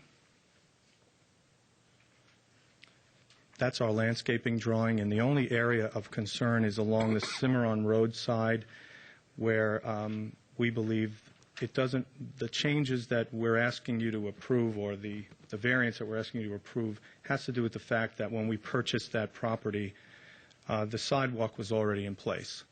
And so it is very nicely landscaped on the Cimarron Road side. It complies, I believe, on the Sky Point side already. And on the opposite side of the street on Cimarron Road is a service station and Quick Mart. So it's not like there'll be any homes looking over in that direction, but it is completely landscaped throughout the entire 1.75 acres. So we respectfully ask for your approval. Thank you. This was advertised as a public hearing. Anybody here wishes to speak on this item, please come forward. I apologize. I didn't introduce the folks to my right. Terry Grove is to my immediate right. She's our general contractor. And to her right is David Dwyer, our civil engineer. Thank you. Seeing no one else wish to speak, we'll close the public hearing. Commissioners, any comments or questions, concerns? Commissioner Evans? I took the opportunity to speak with Sam, I can't remember your last name. Ficini. I have a hard time with that one, too. And just for the record, although I've never gotten a comp, I might add, but I think he's probably got the best pizza in town. His other locations, if I'm not mistaken, Sam, you can tell me, I think you've won every major award out there, including, when you were here before, I think you won a national award for Best New Restaurant or Yeah, something like that. we've been very fortunate, and even the mayor gave us the keys to the city once. Right. So That the issue before us is... But if he gives you the keys to his car, it means we asked for we asked for the garage door opener. He wouldn't give us that. He doesn't have a garage door. But what we have, I think, is a minor parking variance. And when I spoke with you earlier, I asked about the other businesses, if they were open at night or whether they would be competing with you. And I think you had indicated that I think it's an auto facility or a repair facility or something. There's on the adjacent property is an auto zone, and on our property, the other uses overlap only during part of the day. Right. And two of the four uses, and like I said, all four uses of this building are ours, our owner operated, owner occupied. The only overlap is for about 5 hours during the day, and of that 5 hours, 2 or 3 of them are off-peak dining hours anyway. So they're really we don't Based on your expect that. other stores, do you have parking challenges? We have never had a parking challenge, and this is a lot more parking than we've ever had. We bought a lot more real estate in order to make this work, in order to fulfill our vision of making that corner as attractive as this would make it. But we've never had as much parking, we've never had as much real estate to work with, and we've never had a parking challenge. And one last thing, I'm always a big proponent of landscaping and trees, but you had indicated that for whatever reason, if you were to put in the required landscaping, even though you said that you had an abundance of landscaping, it would require you to move all the infrastructure, the sidewalks, the curbs. Is that true? My civil Can you engineer, maybe clarify that? Our civil engineer and our builder indicated that we would have to pull out that entire sidewalk area and everything that's underneath it in order to make that work. And that, at this point, would be an extreme hardship for us. We're ready to go. The landscaping that you do have, can you talk about it for just a moment? I think I may hand off to Terry on that. I'm curious about the numbers of trees and shrubs and It's that all sort on of that thing. schedule there. Yeah, I don't know if you have a copy of that, but it does have the landscape quantities on that schedule. I can read it if you'd like. If you like, I can read it. There's 15 24-inch box acacias, 3 24-inch box carcidium hydrids, 25 15-gallon cypress with a Latin word behind it, 3 24-inch Olea europaceae, 24 Pinus eldericas, and 11 Prosipis chelinians. Mr. There's Chairman, tons. if I could, There's I tons think of- I can tons of- cut to it without the Latin. Yeah, there's a lot of The landscaping. applicant is providing 11 more trees than required by Okay, code. that's my question. Thank you. Thank you. It meets all the requirements. I didn't know. We meet all I the just wanted to requirements. see if you could pronounce all the names of the trees, okay? Being an Italian, I should bone up on my Latin, I guess. Commissioner Ellsworth. A couple of things. One, I understand you're having a neighborhood meeting February 23rd. Is that right? Do you have a neighborhood meeting scheduled for this project? I'm not aware. You're not of aware one. of a meeting? I'm not. Okay. All right. So when do you plan on breaking ground for this building? We're looking at a May 1st groundbreaking date, if And- everything goes according to plan, And projected opening date? by December 1st, as long as the construction situation in town doesn't really change dramatically. And when when your restaurant's up and running, how many people are you employing? There'll be a total of 55 to 60 on staff, and at our peak time, and many of them are part-time, our peak time, we'd have about 20 to 24 people working, say on a Friday to Saturday night, and most of them don't drive to work, from my experience. at least half of them. And then you've read the conditions that staff put on if approved, subject to certain conditions. Have you read all those conditions? Yes, and we have agreed to that. And you've agreed to them all? Yes. Okay. Question. Commissioner Goins? How come you're going from 9,800 some odd square feet up to 10,892? I think what happened, Commissioner, is the pad size is 9,800 feet, but in part of the building, there's a second story for our offices, for our corporate offices. That's about another 1,000 feet or so, and I think that was the error that was made, is that we had the pad size in the application. If you measure out the pad, you'll see that it's about 9,800 square feet. And you also, so you sell pizza. Well, the main restaurant would sell pizza and dinners and salads and By the dessert. way, you may want to put a Pacini pizza in there. You'll know your last name. That's right. Not a bad idea. Just thought I'd throw that in Thank there. you. Also, you said there were 3 other uses? Yes. What are those going to be? One, on the southeast elevation in the bottom right-hand corner is a 1,200 square foot breakfast cafe. That's open from like 6 a.m. till only about 5 in the evening. And that is something we're developing. Around the back side would be, and again, the entire building is finished identically. It doesn't look any different, like it's a different use. On the back side, it would be our production facility for bread making and dough making for all of our restaurants only. That would be a production facility of ours, a commissary of ours, just to make bread and dough for all of our restaurants. Even your Henderson location? Yes. Yes. We would have one truck that makes the rounds each morning, delivers the dough to each restaurant, and brings back the empty dough boxes. Is that a 24-hour bread-making operation? No, not necessary at all. And then above that, directly above that, the same exact size and shape would be the corporate offices for our company, where we'd have our catering department and our accounting people and my office all in the same place. We're kind of scattered throughout the city now. So that's the use. But if you looked at the building from every angle, that's the Metro Pizza building. Gotcha. No drive-through, right? No drive-through. Thank you. No other comments, question, motion? Yes, I'll move for approval of item number 22, subject to staff's conditions. As amended? Yes. There's a motion for approval. Please cast your vote. And that is approved. Item 23. Approval for item number 23, subject to staff's conditions. Please cast your vote. And that is approved, and both those items will go on to City Council on March 3rd. Thank you very much. Good We're night. going to take a 5-minute break right now so the IT people can get caught up with our agenda.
We're going to go to item 24 now.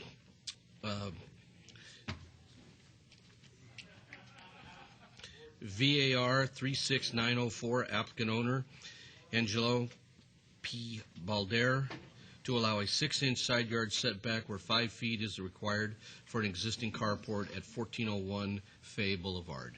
Staff? Mr. Chairman, the original carport was built with the home. The applicant demolished that carport, which was legally non-conforming at the time, and replaced it with another carport without permits. As such, a variance is now required as the legal non-conforming status of the building is no longer there.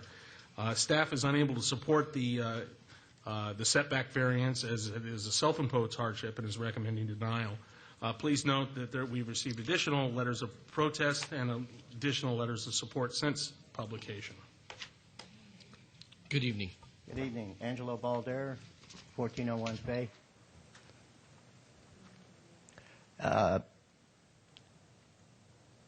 I demolished the original that was built with the building in the 60s, early 60s, because it was unsafe. I replaced it with a much better one, I think. The width of the carport is exactly the same as the old one. If I also took pictures of several other homes in the neighborhood, all homes that have carports that are built on the width of the property instead of the length are all within either right on the property line or within a foot of that property line. I'm asking for the variance. If I give you 5 feet, I won't be able to park anything in there. I'll only have 7 feet left. Okay. Thank you. This is advertised public hearing. Is anybody here wishing to speak on this item? Thank you. Todd Farley, 240 North 19th Street. Is there a picture to this? Is it nice?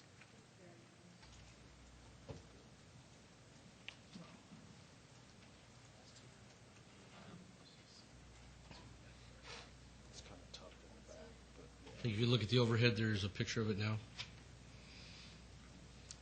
Anybody else wish to speak on this item? Seeing no one, close public hearing. Commissioners? Mr. Chairman, I had a chance to go by there today. How are you? I didn't have any hardship over this, and I think he has several letters from neighbors in support. So if there's not any questions or comments? I just do have one question. Yes, sir. It's not the applicant. I have no problem with you. What is legally non-conforming? Tell me what that term means. Well, the original construction here was built per the plan that was approved by the City of Las Vegas. As such, we're not sure in 1960 whether or not the setback requirements were, but we can tell you that the building had permits and so did the carport. All these homes were constructed that way. If the applicant had come in to get a permit originally before demolishing the carport, he probably wouldn't be here today because he would have been just replacing and repairing. But once he demoed the carport, it necessitated him coming back before you because his legal non-conforming status had ended. So when he removed it? Yeah, when he removed it without the permits. Chairman, if I may, just the word grandfathering usually comes in when you're talking about legal non-conforming uses. So, Mr. Balder, in the future, if you're going to do anything else, decide to rip something else out, come Definitely see us get a before permit. you do it. Thank you. I had no clue. I didn't. I'm sorry. Move for approval, subject to all staff's recommendations and conditions. There is a motion. Please cast your vote.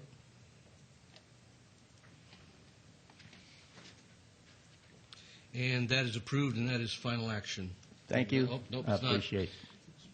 It was forwarded to council on March 3rd. Are you going to paint that trim on there so it matches? Thank you. Absolutely. It's all going to get painted. It's done and tried. Thank you. Thank you.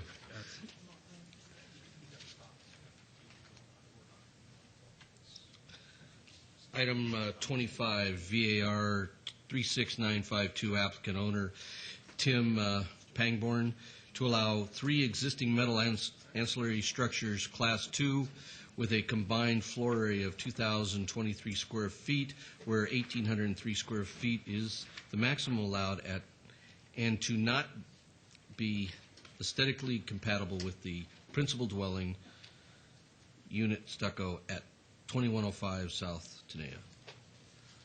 Mr. Chairman, the existing accessory structures exceed Title 19 requirements and will have a negative visual impact on the surrounding residential properties. As such, staff is recommending denial. If approved, the structures must be placed on a permanent foundation, and building permits must be obtained within 30 days of final approval. Please note we have received additional protests after publication. Good evening. Good evening. I'm Tim Pangborn. I live at 2105 South Tenaya Way, Las Vegas, Nevada, 89117. I'm just here before you tonight to ask you to approve my variance for some existing storage containers. First of all, I apologize for even putting them there. I had misunderstood they're not really permanent structures, I assumed, but I understand now that those are considered permanent structures and should have been permitted prior to placing them. We have taken care to place them where none of our neighbors can actually see them from their residence. Not one of my neighbors can see them. Only we can see them from our back window. Our lot is unusually long. It's 300 feet deep, and we've exceeded the minimum or the maximum by 6%, or about 1% of our entire property over what the 50% is, based on our living square footage of our dwelling. You understand staff's conditions if approved? Absolutely. And you're in agreement with those? Absolutely, no problem. All right. This was advertised public hearing. If you wish to speak on this item, please come forward. Thank you. Again, Todd Farla, 240 North 19th Street. Do we have pictures of the residents from the street? Not from anything, but just from the street? That way? Oh, that looks nice. You can't see them from the street or again from the neighbors' houses either. Do you want to speak? Please come forward. Right to your microphone right here. Hello. My name is Ingeborg Levy, and I live on 2045 South Tenaya Way. It's a very quiet, peacefully residential area, but I am very concerned and I'm very confused about what is residential and what is not. Because from my house, I am looking on this gentleman's property, what is 3/4 of an acre. I see a L-formed house. I see a 10-car garage. I see 3 huge, big, white metal, I don't know if you call it containers or shakes. I see a huge, big mobile home. I see an ugly trailer with tires on. I see another white truck with a white trailer on. I see 2 trailers, what on the side say water fix. Sometimes a truck comes with motorcycles. Sometimes a truck comes with racing cars. This is the picture what I have, and I don't know if this is residential or not. I'm very concerned about that. I want to be a good neighbor, but it's not very neighborly to me. Thank you. Thank you.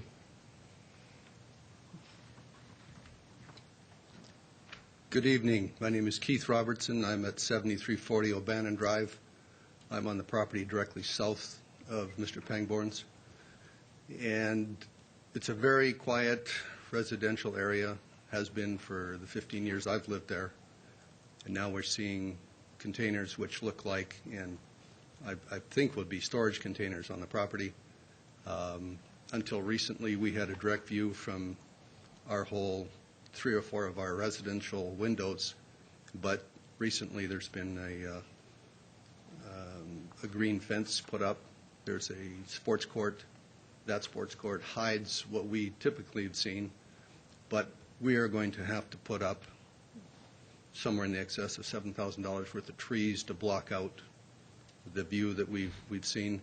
We don't know about the sports court, how long it would last, and if this is approved, whether he would take the sports court down. So we're requesting denial, strongly requesting denial.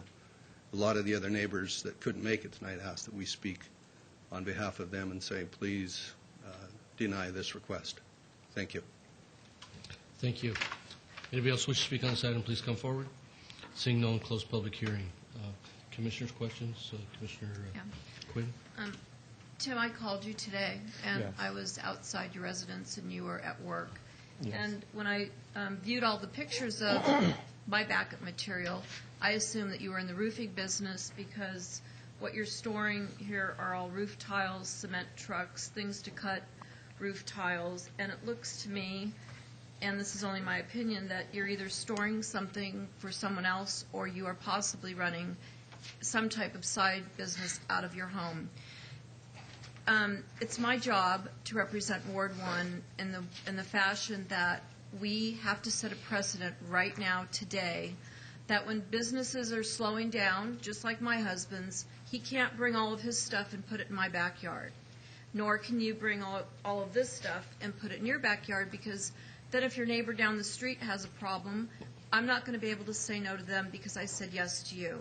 So with all due respect to you, I'm not going to support this just because I have to set the precedent today that it's not going to be a commercial property in a beautiful residential neighborhood, that people take great pride in their properties. So that's And my I guess opinion. of course, your decision is your decision, but I do want to say for the record, not one thing in those storage units has to do with my business. Everything in those storage units came from the remodel of my home. I'm a commercial pool contractor. I build swimming pools at hotels here in Las Vegas. Is that mic on? I'm sorry? Is that microphone on that you're talking? Is that light on down there? Yes. Okay, go ahead. So I build commercial swimming pools at hotels in Las Vegas. Nothing in those trailers or those storage has anything to do with my business. I promise you that. It's stuff from when we built our home, when we remodeled our home. There's tile, there's roofing tiles from the remodel of our existing home that we live in right now. We spent over a year remodeling that property, and that is everything that is in there. We don't want to get rid of anything out there because we may break a tile or break a roof tile or break something, so I'd like to keep those materials. But I could walk anybody through there, and you would see that has nothing to do with my business. The only thing that ever happened to do with our residents and with our neighbor was I built a swimming pool in our backyard.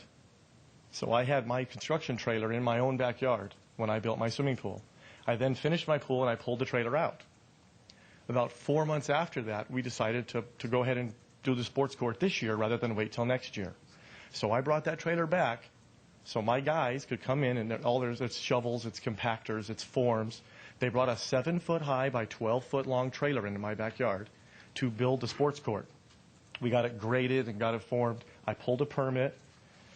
I have a full set of, here's my approved permit plan with a signed final inspection for the sports court that was built. But there was about a month that my trailer sat there as we were just doing some grading. Not every day. It was just a few, in the month we probably worked on it 2 or 3 days because we were busy. So when that trailer was sitting there, that's when the neighbor complained about seeing the trailer from her backyard. So that's, we had an inspector come to the house. I removed the trailer. We then just unloaded it and brought the trailer back to my office. But that trailer was there during construction on my home. It isn't me storing personal items. The issue is not the sports court. The issue is not the pool.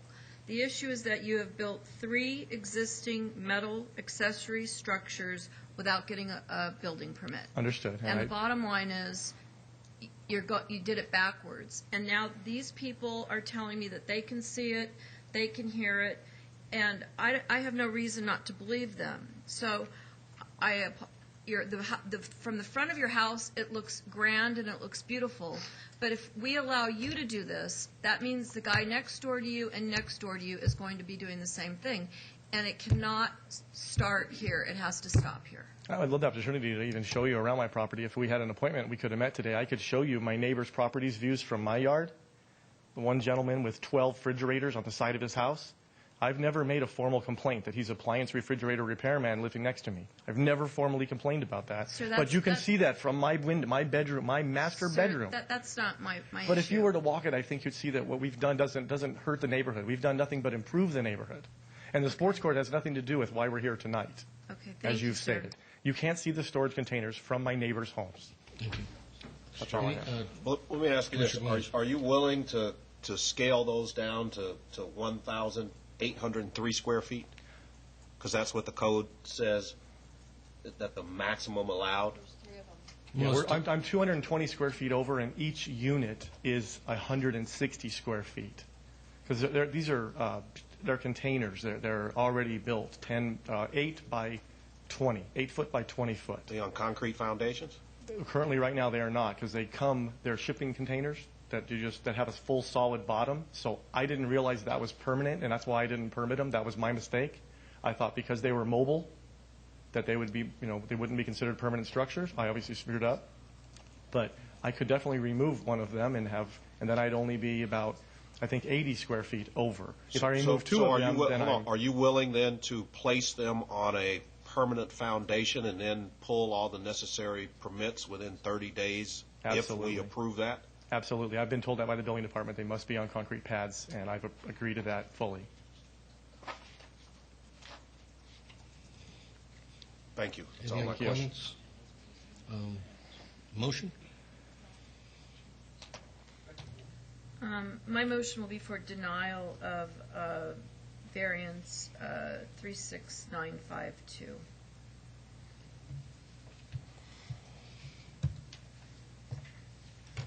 Well, Please, Kesher. let me ask a question. So if we set some conditions, and if he's willing to agree to those conditions, that means that Excuse me, the public hearing's been closed. That means these containers stay the way they are, but yet they comply with the conditions. Is that correct, Director Wheeler? If the motion is for denial, if the item is approved, then he may have 2,023 square feet of metal accessory structures. The only condition that's proposed at this time is that they be placed on a permanent foundation within 30 days. That would be approval of two issues of variance, one for the greater square footage than is allowed by code, and also that they not be physically compatible with the dwelling, which is stucco. These are metal. So those are the two issues of the variance before you this evening. Thank you. There's a motion on the floor. If there are no other comments, cast your votes.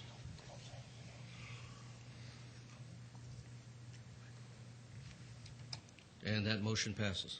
So that is a recommendation by the Planning Commission for denial. The matter does go forward to the City Council on March 3rd. Thank you for your time. Thank you. Item 26, VAR 36958. Applicant owner Sharon Roth to allow 4 parking spaces where 9 are required at 708 South Jones Boulevard. Companion items is 27, ROC 36960, review of condition to delete condition numbers 3 and 5 of a previously approved rezoning which required a comprehensive site development plan to illustrate the location of joint driveways, joint parking, and access agreements, a consistent landscape plan, and a traffic impact analysis. Item 28, SDR 36959, for the proposed conversion of a single-family residence to a 1,770 square foot office medical with waivers of the perimeter landscape buffer requirements to allow a 0-foot buffer along the west perimeter where 15 feet is required and a 0-foot buffer along the north and south perimeters where 5 feet is required. Mr. Chairman?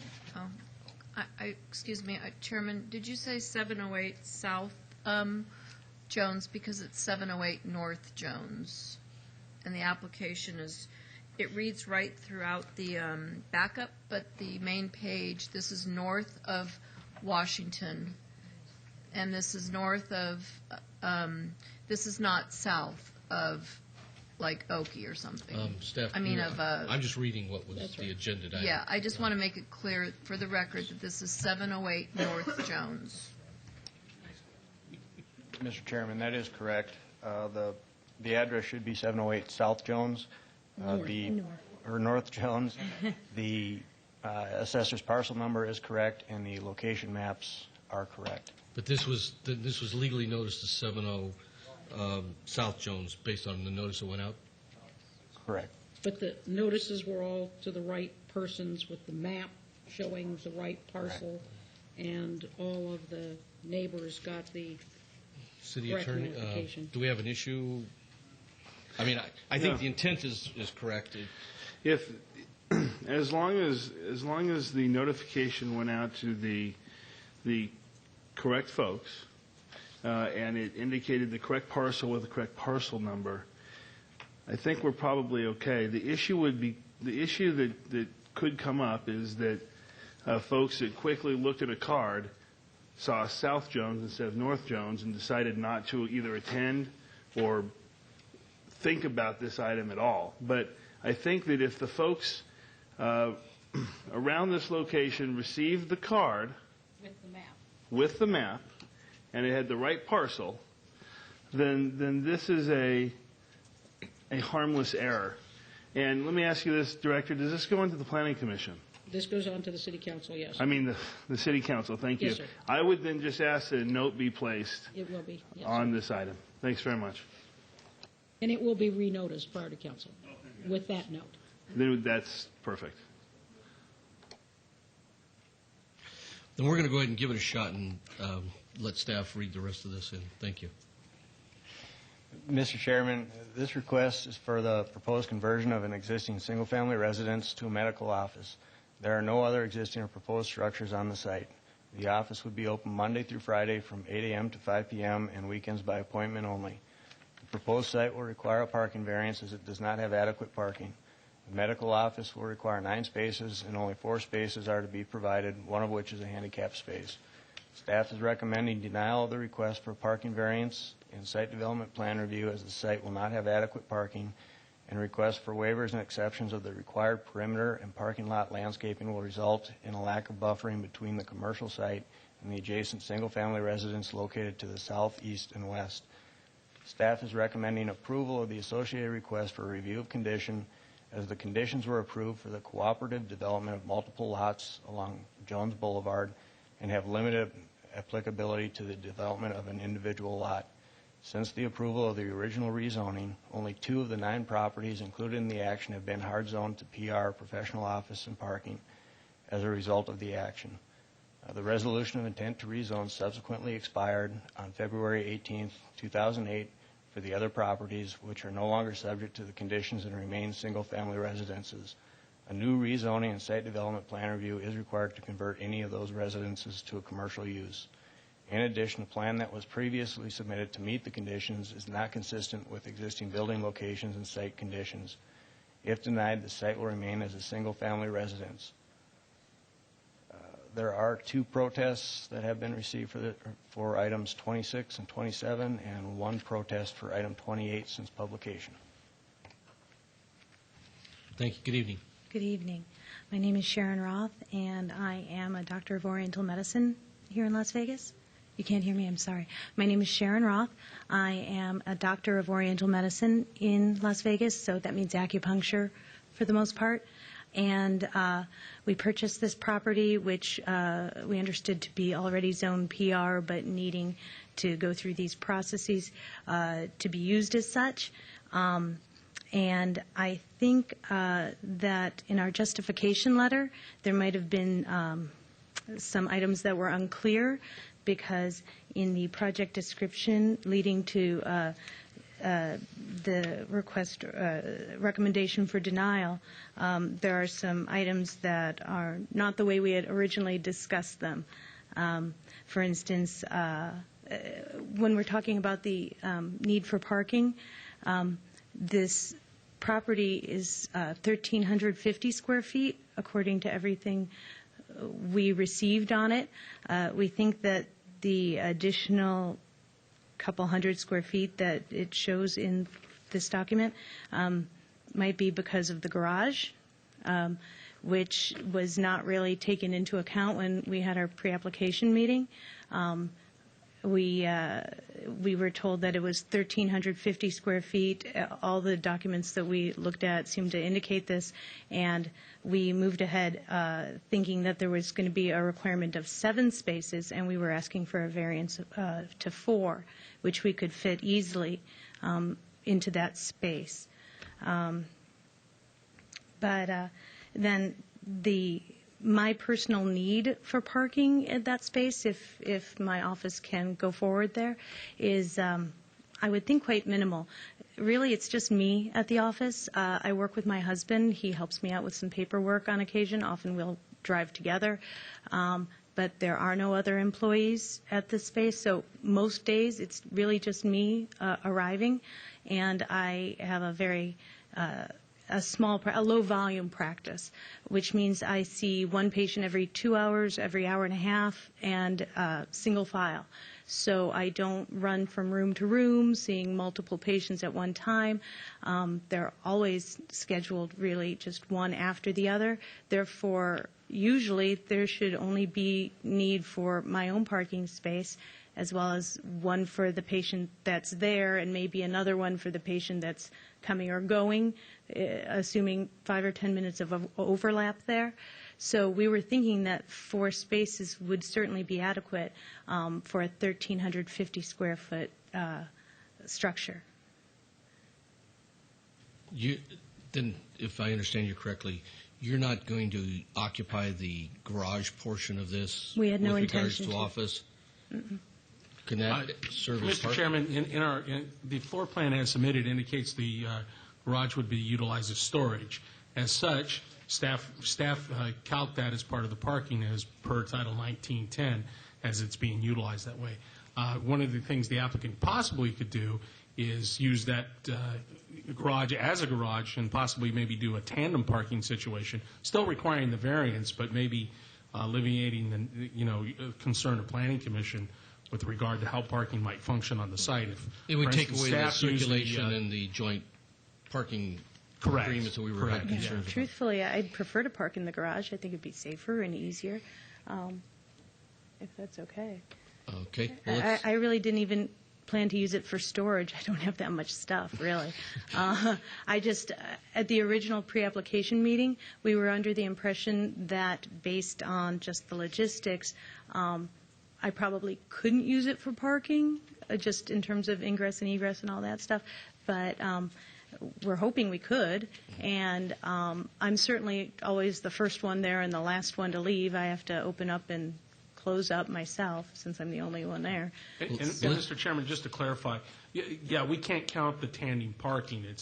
Our code doesn't allow us to count that such. So if the staff use the garage to park in, and they would come and go at first, we can't count the space either in the garage or the spaces that it has to go through. But certainly the Planning Commission could consider that as a mitigating item for the parking variance. Then let's do this. Let's go ahead and open up the public hearing, see if there are any other comments, and then we can go from there. Anybody wish to speak on this item, please come forward. Yes, thank you. Todd Farley, 240 North 19th Street. I'm totally confused here. At one time, was this going to be 2 or more parcels in a joint or in a comprehensive plan, and now it's just one house? Am I clear on that? It says that there was a comprehensive, and they want to delete a condition that required a comprehensive site development plan. So I take that comprehensive site development plan as to mean 1 or 2 or more parcels. Am I correct? Mr. Chairman. At one point in time, there were multiple houses that came in, multiple property owners came in and said, we'd like to do this in our section of the block. I remember that. I remember that. It made a lot of sense if they made representations of cross-parking and other such. Right. But apparently, that's expired, and the world's changed, and now we have an applicant. The world's changed, Mr. Chairman, and we're going to have another mess down here. That's what we're looking at. I don't know do we have a landscaping plan on this if it's approved? Are they going to take out that one tree that's still there that I saw? In the front or in the back? The trees in the back? Direct your questions to the chair. I mean, I'll get that answer for you. Thank you very much. Anyway, God help you on this. Okay. Anybody else wishing to speak on this item? Seeing no one, I'll close the public hearing. Staff, the landscaping that is there is what is being proposed to remain, right? Mr. Chairman, that is correct. So unlike a lot of the other PR or zone changes, we're not ripping out all the landscaping for a sea of asphalt or concrete, if this goes forward. Mr. Chairman, that is correct. I believe, is some additional concrete in the front for parking. The rear yard will remain as it is with no additional landscaping, but the existing landscaping will remain. Thank you. Chairman, or Commissioners? Me. Commissioner? I was there today, Dr. Roth, and I want to start by talking to you about the parking. When you tell me that only 4 spaces are needed, and 1 for you, 1 for your customer, and 1 for the guy coming in, you forgot the disabled. You forgot a disabled parking spot, and that is something that I stand firm on for any business of operation, because I know acupuncture can help relieve the people with disabilities. I know it firsthand. So 4 parking spaces is absolutely inadequate for this site, number one. I walked around the back of your houses. I walked through the house. I mean, not through them, but in between them and around them. And you're surrounded by neighbors, you know, and I know a neighborhood meeting wasn't requested of you to have in this situation, but I do believe in my heart that you owe it to your neighbors when you want to start changing things dramatically in their neighborhood, because south of Washington, we have all these little houses converted into businesses. North of Washington, you're going to be the first. I mean, north of, at 708 North Jones, you're going to be the first. And what troubles me is the amount of traffic. It took me 20 minutes or 15 minutes just to get out of your driveway because of the buildup of traffic. So that bothers me. They're talking about, I don't want to go on to the next item, but I'm just going to throw this at you. When you say that the landscape that is going to be there is there, it's all dead. It hasn't been watered. The trees are dead. You know, it's just a mess. So the bottom line is, I just want to leave those comments with you and listen to my other commissioners because they are a little bit wiser than I am, but I know what I saw today. And thank you, Dr. Roth. Thank you. Commissioner Trowbridge? Thank you. I also need to invite you to go on Jones, south of 95. Get my directions right. Yeah. Yes, south of 95. And you can see the inconsistency in some of the conversions that have happened there. Some of them are quite attractive and make for a nice neighborhood. Others are downright homely. And the ones that are downright homely are the ones that have the fronts that look like houses that have asphalt. And that certainly appears what you're trying to present as the first step into the commercialization of this area. And I don't think it's a proper first step. When you go and see some of the other more attractive conversions that are on Jones there, some of them, when you look at them, you say, well, that's just good thinking and not that expensive to have done. And I would invite you to go back and look and see what you could come back with. It's not going to bankrupt you. I understand you're a small little operation, private practice by yourself, and God bless you for it. But still, you'd be the first one, and you have the opportunity to set the tone for that block as it over the years will convert. And if you might be the first one that says, hey, they made me do something that made the home look nice. And so you can come back down here and say, hey, I did it right. And so these other people that want to follow me need to do it right also. And so I would challenge you to come forward and show us something. The talk of a landscape plan that essentially is all devoted to the backyard, that does nothing for the visual presentation. It gives you no curbside appeal. Your curbside appeal here is a D- on a good day. And that's just not what you want for your practice. Thank you. Thank you. Mr. Chairman, quick question. Do I respond? If you don't mind,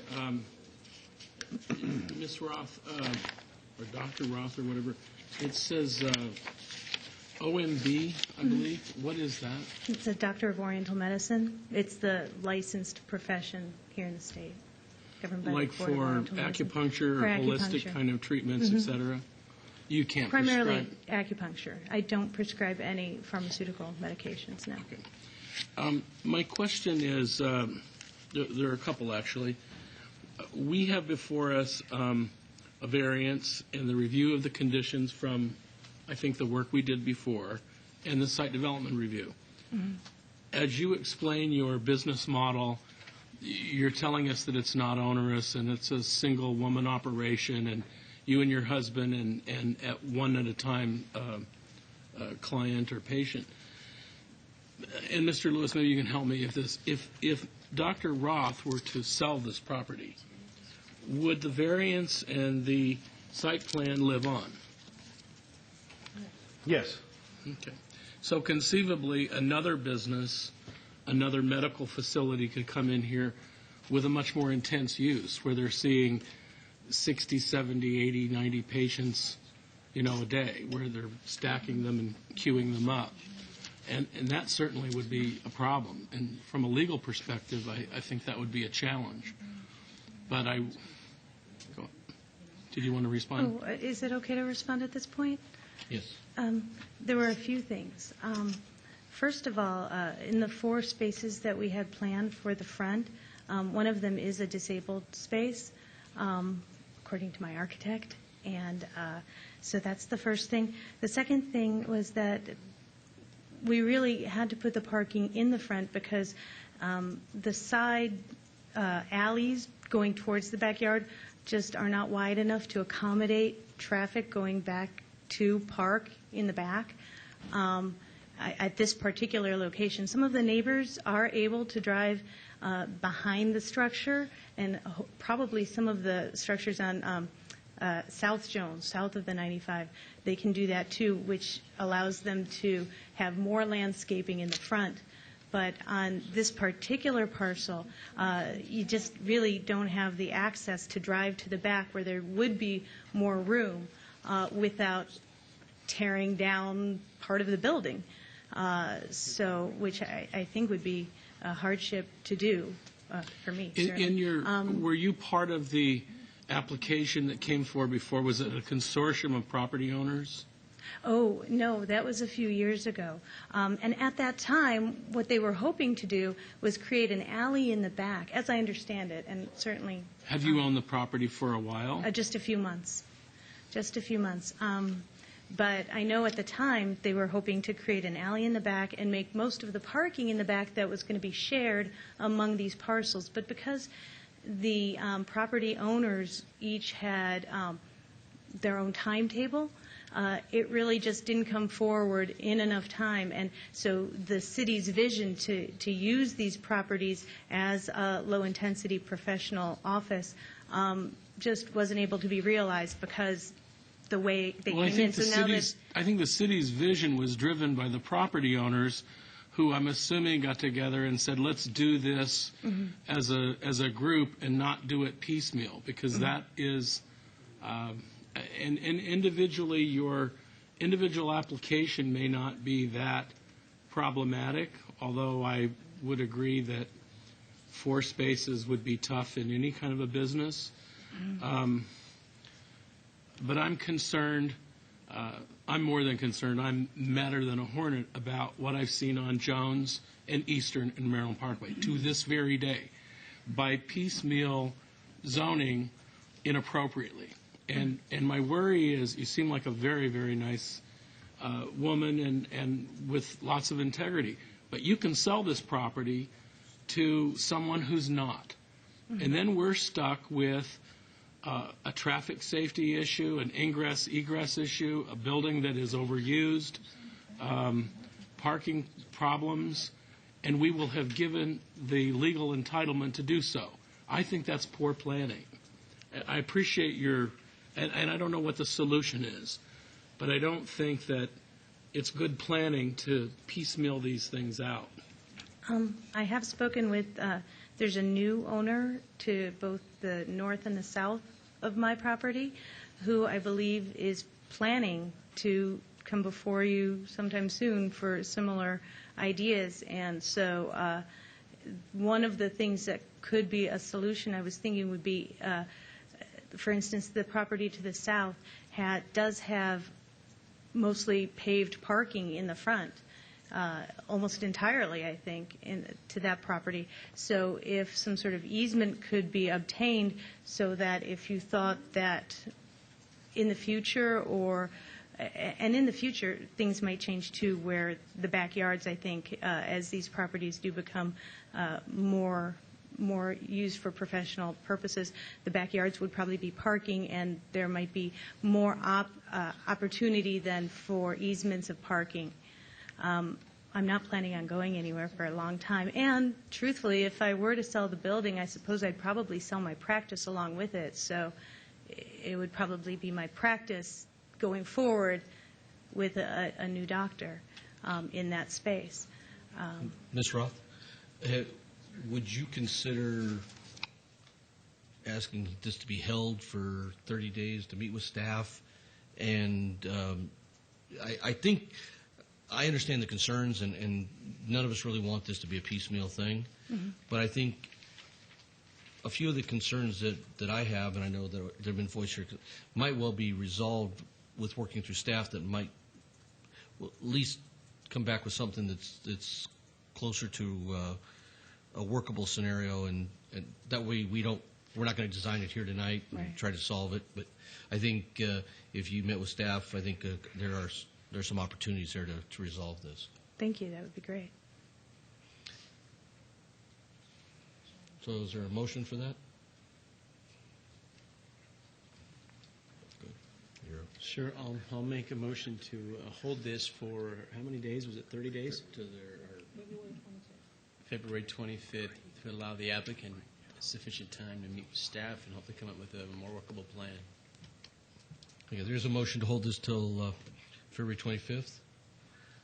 Any other comments?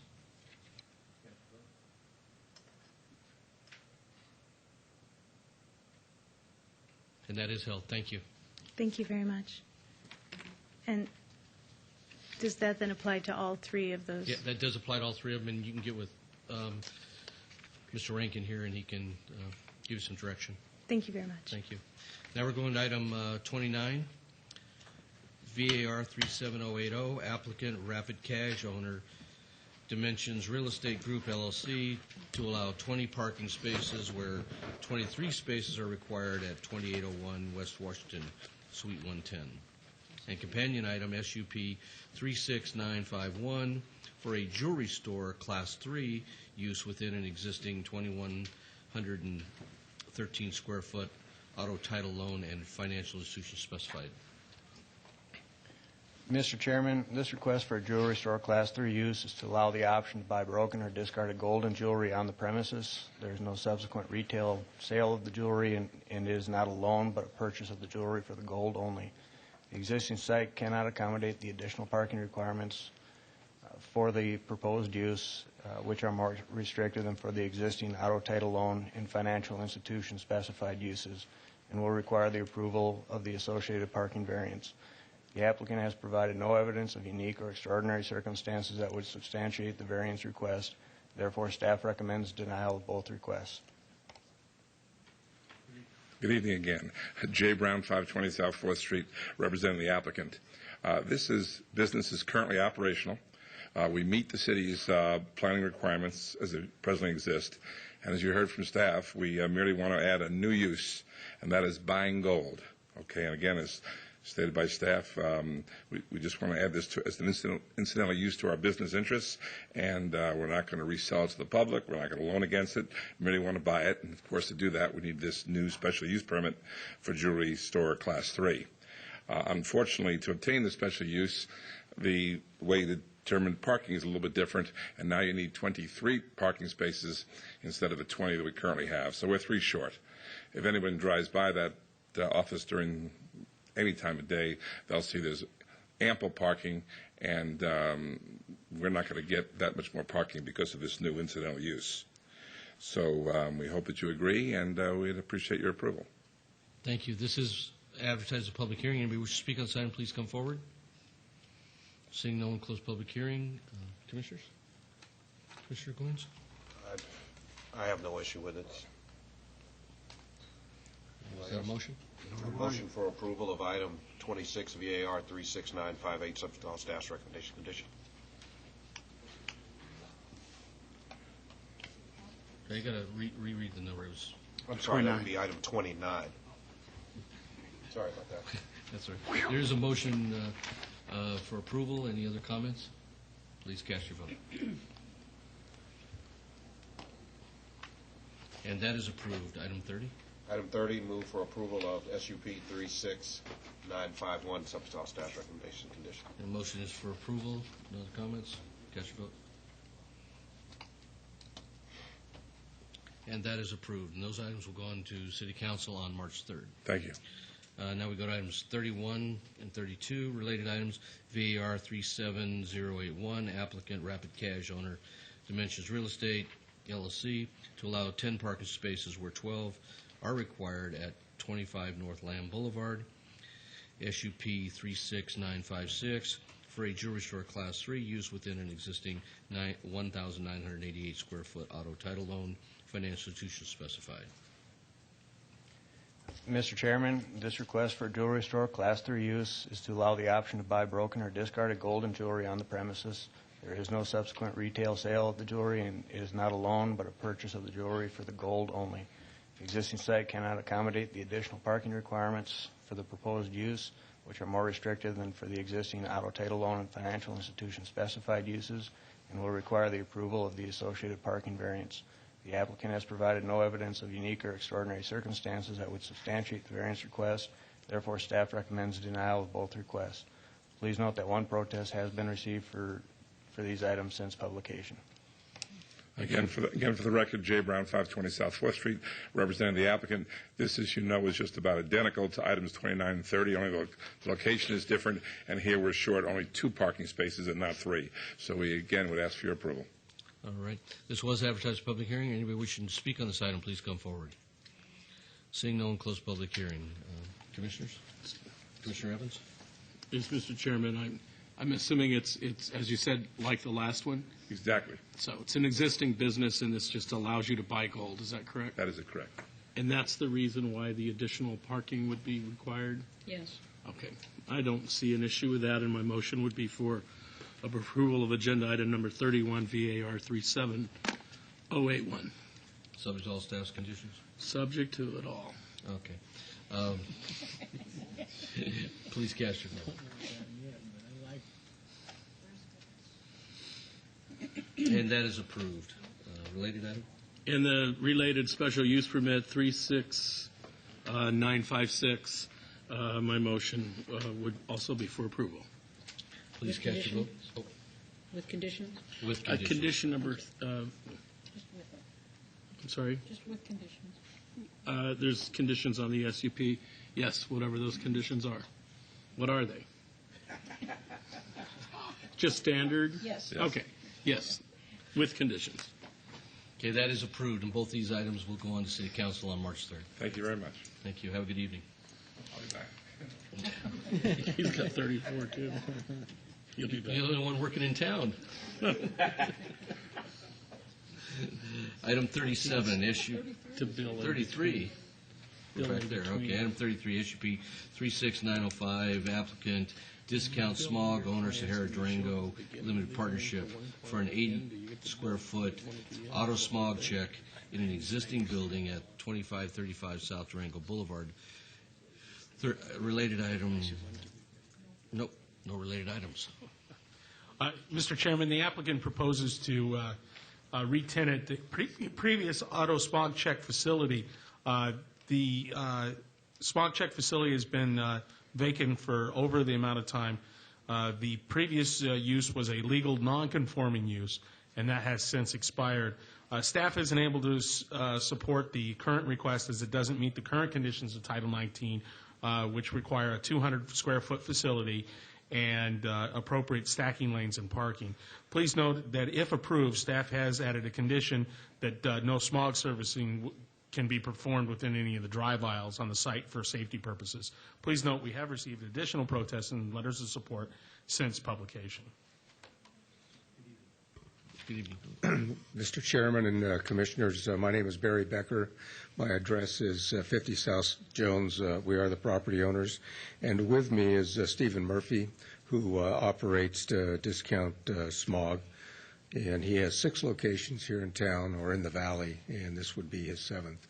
This kiosk was originally built for this purpose, and functioned very nicely while it was open, and we hope that you could approve this use permit, and we're in concurrence with staff's recommendations. There's plenty of parking area around this particular building, plenty of places for us to perform the smog test, and we're here to answer any questions you may have. Thank you. This item was advertised as a public hearing. Is anybody here wish to speak on this item? Seeing no one, will close the public hearing. Commissioners? Commissioner Trowbridge? Yeah, this is a structure that's currently in place. It's architecturally compatible with the balance of the center that's out there. The facility operated for years prior to being closed. Traffic and those kinds of issues didn't become a problem at the time. So if there's no further discussion or concerns, I'd support the item as requested. Ready for a motion? Or? Yes. Okay. In regards to item number 33, special use permit 36905, I'd recommend approval. There is a motion for approval, subject to conditions.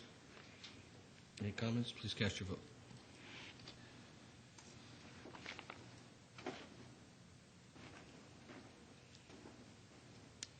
And that is approved, and that will go on to City Council on March 3rd. Thank you. Thank you.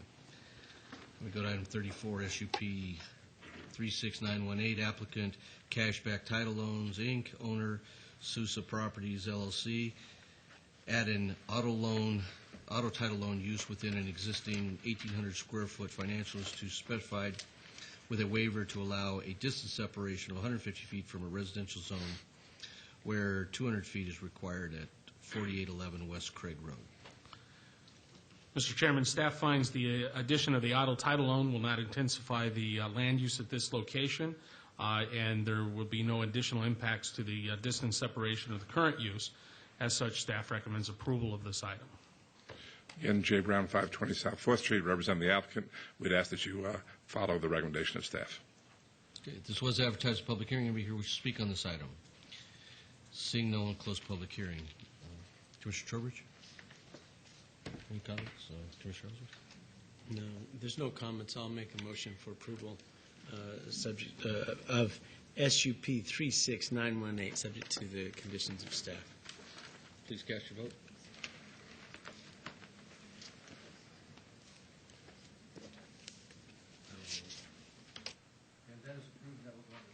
That will go on to City Council on March 3rd. Thank you and good evening. All right. Item 37, SUP 36931, applicant Massage Envy, owner Centennial Gateway LLC, for a proposed 1,900 square foot massage establishment with waivers to allow a 0-foot distance separation from a residential zone where 400 feet is required, and hours of operation from 8 a.m. to 10 p.m., where the hours of operation are limited to 8 a.m. to 9 p.m. at 5643 Centennial Center Boulevard. Good evening. Mr. Chairman, the proposed massage establishment use is not compatible with the surrounding adjacent land uses due to the intensity of the use and proximity of the subject site to residential property, combined with the request to extend the hours of operation. Therefore, staff recommends denial.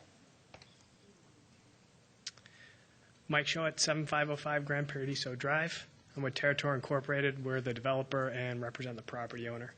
With me is Francesca Hammonds. She's the operator of Massage Envy. Yeah, 7140 North Durango, Suite 140.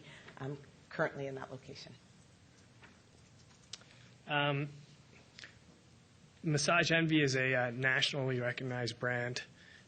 They've got numerous locations all over the country. Francesca runs another Massage Envy operation in the city of Las Vegas, also within the same town center zoning at Montecito Marketplace at the corner of Elkhorn and Durango. The two waivers we're applying for are the zero separation from adjacent residential. The letter of the code reads that that's measured from the parcel line. If you look at our site plan, the residential that's being referred to is on the other side of Buffalo Drive. This facility, measured from door to door to the residential, measures over 750 linear feet from the residential parcel adjacent. The facility is within a 350,000 square foot shopping center. We feel that the use is consistent with the shopping center use and the intent of the code, if not the letter. The other waiver we're applying for is the extended hours till 10 o'clock. As Francesca will tell you, the bulk of her business occurs between the hours of 4 and 10 o'clock p.m. We believe that the extended hours is also consistent with the other uses within the shopping center. At the building that's closest to the residential is a 24-hour fitness club, 45,000 square foot fitness facility that is open 24 hours a day. We have numerous restaurants within the shopping center that also have extended hours. I believe the intent of the time restriction on massage establishments is to discourage the wrong type of massage establishment. I don't believe that's the case with Massage Envy. And I'll let Francesca tell you a little bit more about Massage Envy and her specific business. Again, my name is Francesca Maubrey Hammonds. I'm the owner of Massage Envy at Centennial Hills. I've been the owner since 2006 when I entered into the franchise. Now locally, we have 9 franchises, hopefully soon to be 10. So we're expanding throughout the valley. And our goal is to offer convenient, affordable massage and facials to the masses. So when we say convenient, our times are 8 in the morning. So right when you drop off the kids and you drop them off to go to school, you can come and get a massage. To as late as 10 o'clock. So right when you put the kids to sleep, and I'm just talking me as a mother, you can put them in the bed and then go get your massage at 9 o'clock. That's when we take our last session, and then that allows us to close at 10 o'clock. We also do high-quality massage, and we expect high-quality therapists. All of our therapists are licensed and certified. I actually, as an owner, went back to massage school to be a massage therapist, so I can not only do the job of my employees, but also I can speak to it. So all of our therapists are licensed and certified massage therapists, and affordable prices. Our goal is to bring massages to the masses at an affordable price, so you're not paying $150 for a 50-minute massage. If you join our membership, it's $59 a month. In addition, I think precedent's been set in the town center zoning. Francesca's other facility at Durango and Elkhorn was approved in 2006 under SUP 14272 and has the same issues with extended times open till 10 p.m. That was approved in 2006, and residential adjacency at that location as well, with an R3 zoning within 400 feet. Thank you. This item was listed as a public hearing. Is there anybody here who wishes to speak on this item? Please come forward. Seeing no one to close public hearing. I understand you guys held a public meeting yesterday? Or? Yes. Yes. And does staff have a report on what happened at that meeting? Yes, Mr. Chairman, it is included in your blue sheet updates. No one showed up, and there was no discussion. Did you get a chair massage? We did have a massage therapist there. It was well notified, and the applicants were there, and it was a open. Yes, Mr. Chairman, it was properly notified, and planning was at the meeting as well, and no one from the public showed up. Thank you. Commissioners, any questions, comments? Commissioner Ellsworth? Yes. Would you consider allowing for a 2-year review? Would that be acceptable to you? Because candidly, I know your facilities. I've been to a couple of them in town. You do run a clean facility, and I appreciate that. However, you're not in company with the best, and I've seen other establishments that have the same kind of permit, and they're not acceptable, and I wouldn't want it in that area. And so what I want to see is a 2-year review, so that we can come back in 2 years, and if there's a problem, or if you happen to have sold the property, we can put an end to it all and not have to worry about it, not be stuck with someone or something there that we don't approve of or appreciate of. Would that be acceptable to you? Yeah. Yes. Okay.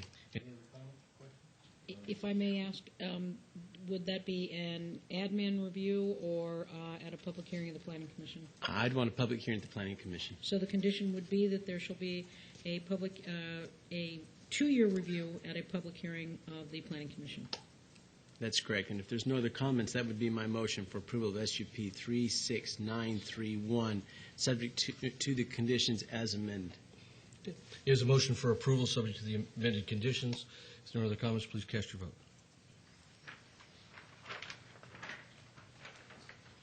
And that is approved, and that will go into City Council on March 3rd. Thank you. Thank you. Thank you. Item 38, SUP 36940, applicant Bottega Nora LLC, owner Rampart Commons LLC, for a proposed 1,700 square foot packaged liquor off-sale establishment at 1037 South Rampart Boulevard. Mr. Chairman, the proposed use meets all of Title 19.04 requirements, and staff finds that it can be conducted in a compatible and harmonious manner with the surrounding land uses and recommends approval. Good evening. I'm Nick Mastrangelo, 811 South 6th Street. I represent Bottega Nora LLC. With me here today is Mr. Giovanni Mauro, principal of Bottega Nora, and we're here asking that you adopt the recommendations of staff. Thank you. You're in agreement with all staff's conditions if approved? Yes. This was advertised a public hearing. Anybody here wish to speak on this item, please come forward. Seeing no one, close the public hearing. You're asking for a packaged liquor store or Correct. for off-sale. I know your restaurant business very well. Can you describe what kind of operation you're? Sure. It's going to be adjacent to the current restaurant. We have a demand for retail wine, and at times they ask for specialized Italian products that are hard to get in our community up in Summerlin, and there's a void for higher-end retail Amaros and Grappas and nicer wines, and that's what we'll focus on. We'll just serve the community in that manner. Thank you. Commissioner Goins? No wild Irish rose or anything like that? If there's no further discussions, I'm ready to make a motion. Okay. Okay. In regards to item number 38, special use permit 36940, I'd like to recommend going along with staff's recommendation for approval. That's my motion. There is a motion for approval. Please cast your vote.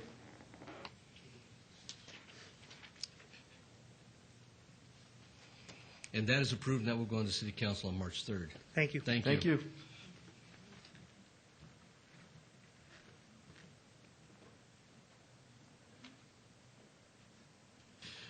We now are at item 39, SDR 36936, applicant Schiff Enterprises, owner Abraham Schiff, request for a site development plan review for a proposed 7,500 square foot office general retail building on 0.25 acres at 25 Fremont Street.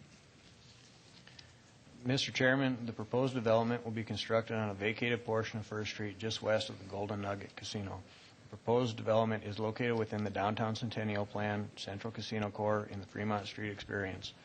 It is appropriate for the area and is compatible with the surrounding development. Therefore, staff recommends approval of this request. If the application is denied, approval of a new site development plan review would be required prior to development of the site. Good evening, Commissioners. Ed Garcia, Jones Vargas, 3773 Howard Hughes Parkway, here on behalf of the applicant Schiff Enterprises. Seeing how I'm the last one on the agenda, I'll be very brief. This is the site development review, as stated by staff, for the property located at the corner of Fremont Street and First Street. I'm sure you're all familiar with the famous Pioneer Club. This is directly adjacent to that. It's actually on the same parcel, and you're probably also aware that the Pioneer Club is now utilized for retail. And currently, this portion on this piece of property is what is outdoors. And if you've been over there to the area, you'll know that they utilize it right now for retail. There's some clothes racks, some other things, T-shirts, sweatshirts, that type of thing that people come by and purchase. This will be something that will basically enclose that area that's already used for retail. This is the same owner. While they are very excited about this, which is, while it isn't technically an expansion of the existing building, it is a new building, there will be some access to and fro, so they view it as much as an expansion of the existing retail. It has been vetted by the folks at the Fremont Street Experience. This is something that was required to come by. Here's a rendering that what we anticipate it to look like. upon completion. We're pleased that staff is recommending approval. We're comfortable with all the recommended conditions and would respectfully request your approval as well. Thank you. This was advertised public hearing. Anybody here wish to speak on this item, please come forward. Seeing no one, close public hearing. Commissioners? Mr. Chairman, Mr. Garcia, I spoke with this afternoon and took the opportunity to return his call. And my question was what he indicated here on the record, what the Fremont Street Experience folks had to say, and apparently you've indicated that they've signed off on that as well. My only other question was regarding construction staging, and apparently that'll all take place in the alleyway and it won't disrupt any of the neighboring businesses, i.e. the Golden Gate, et cetera. And if anybody's not been down there in the last several months, the Fremont Street Experience folks and all those property owners, I think, have done a remarkable job of attracting tourists. The Summer of Love thing that they had all summer long, there were tons of people down there. They've got the Firefly in the Plaza and Tinoco's and the Las Vegas Club and the Golden Gate, with all their great remodels. And I take my hat off to you. It sounds like another good business opportunity, another opportunity to convey tourists from the south end of the Strip down to our downtown. So this will see my support. Thank you. Mr. Garcia, the existing Pioneer sign stays, right? Correct. Okay. And are you talking about Vegas Vic? Yes. Absolutely. Yes, absolutely. That was my first question. and I mean, this is unrelated to the approval, but it's just more personal. Are they going to participate with the Neon Museum in preserving some of those lettering and sign, the sign that's going to be removed? Is that possible, or? Yeah, and that was some of the discussions. I guess there were discussions about that, and they said they understand the value the shifts do, what they have there, and because, as I said, that was one of my first questions, is I hope that would be staying, and so I think they will have full cooperation with those folks. And I think the new signage, or, the elevations is something a little fresher, and it works. And I think with the Golden Nugget's expansion, it's a great move forward down there. No, I'd agree. I think it'll do nothing but enhance the current signs that are down there. Any other comments, questions? Motion? Mr. Chairman, yes. Howdy, partner. I'd like to make a motion for approval of agenda item number 39, the SDR 36936. Please cast your vote.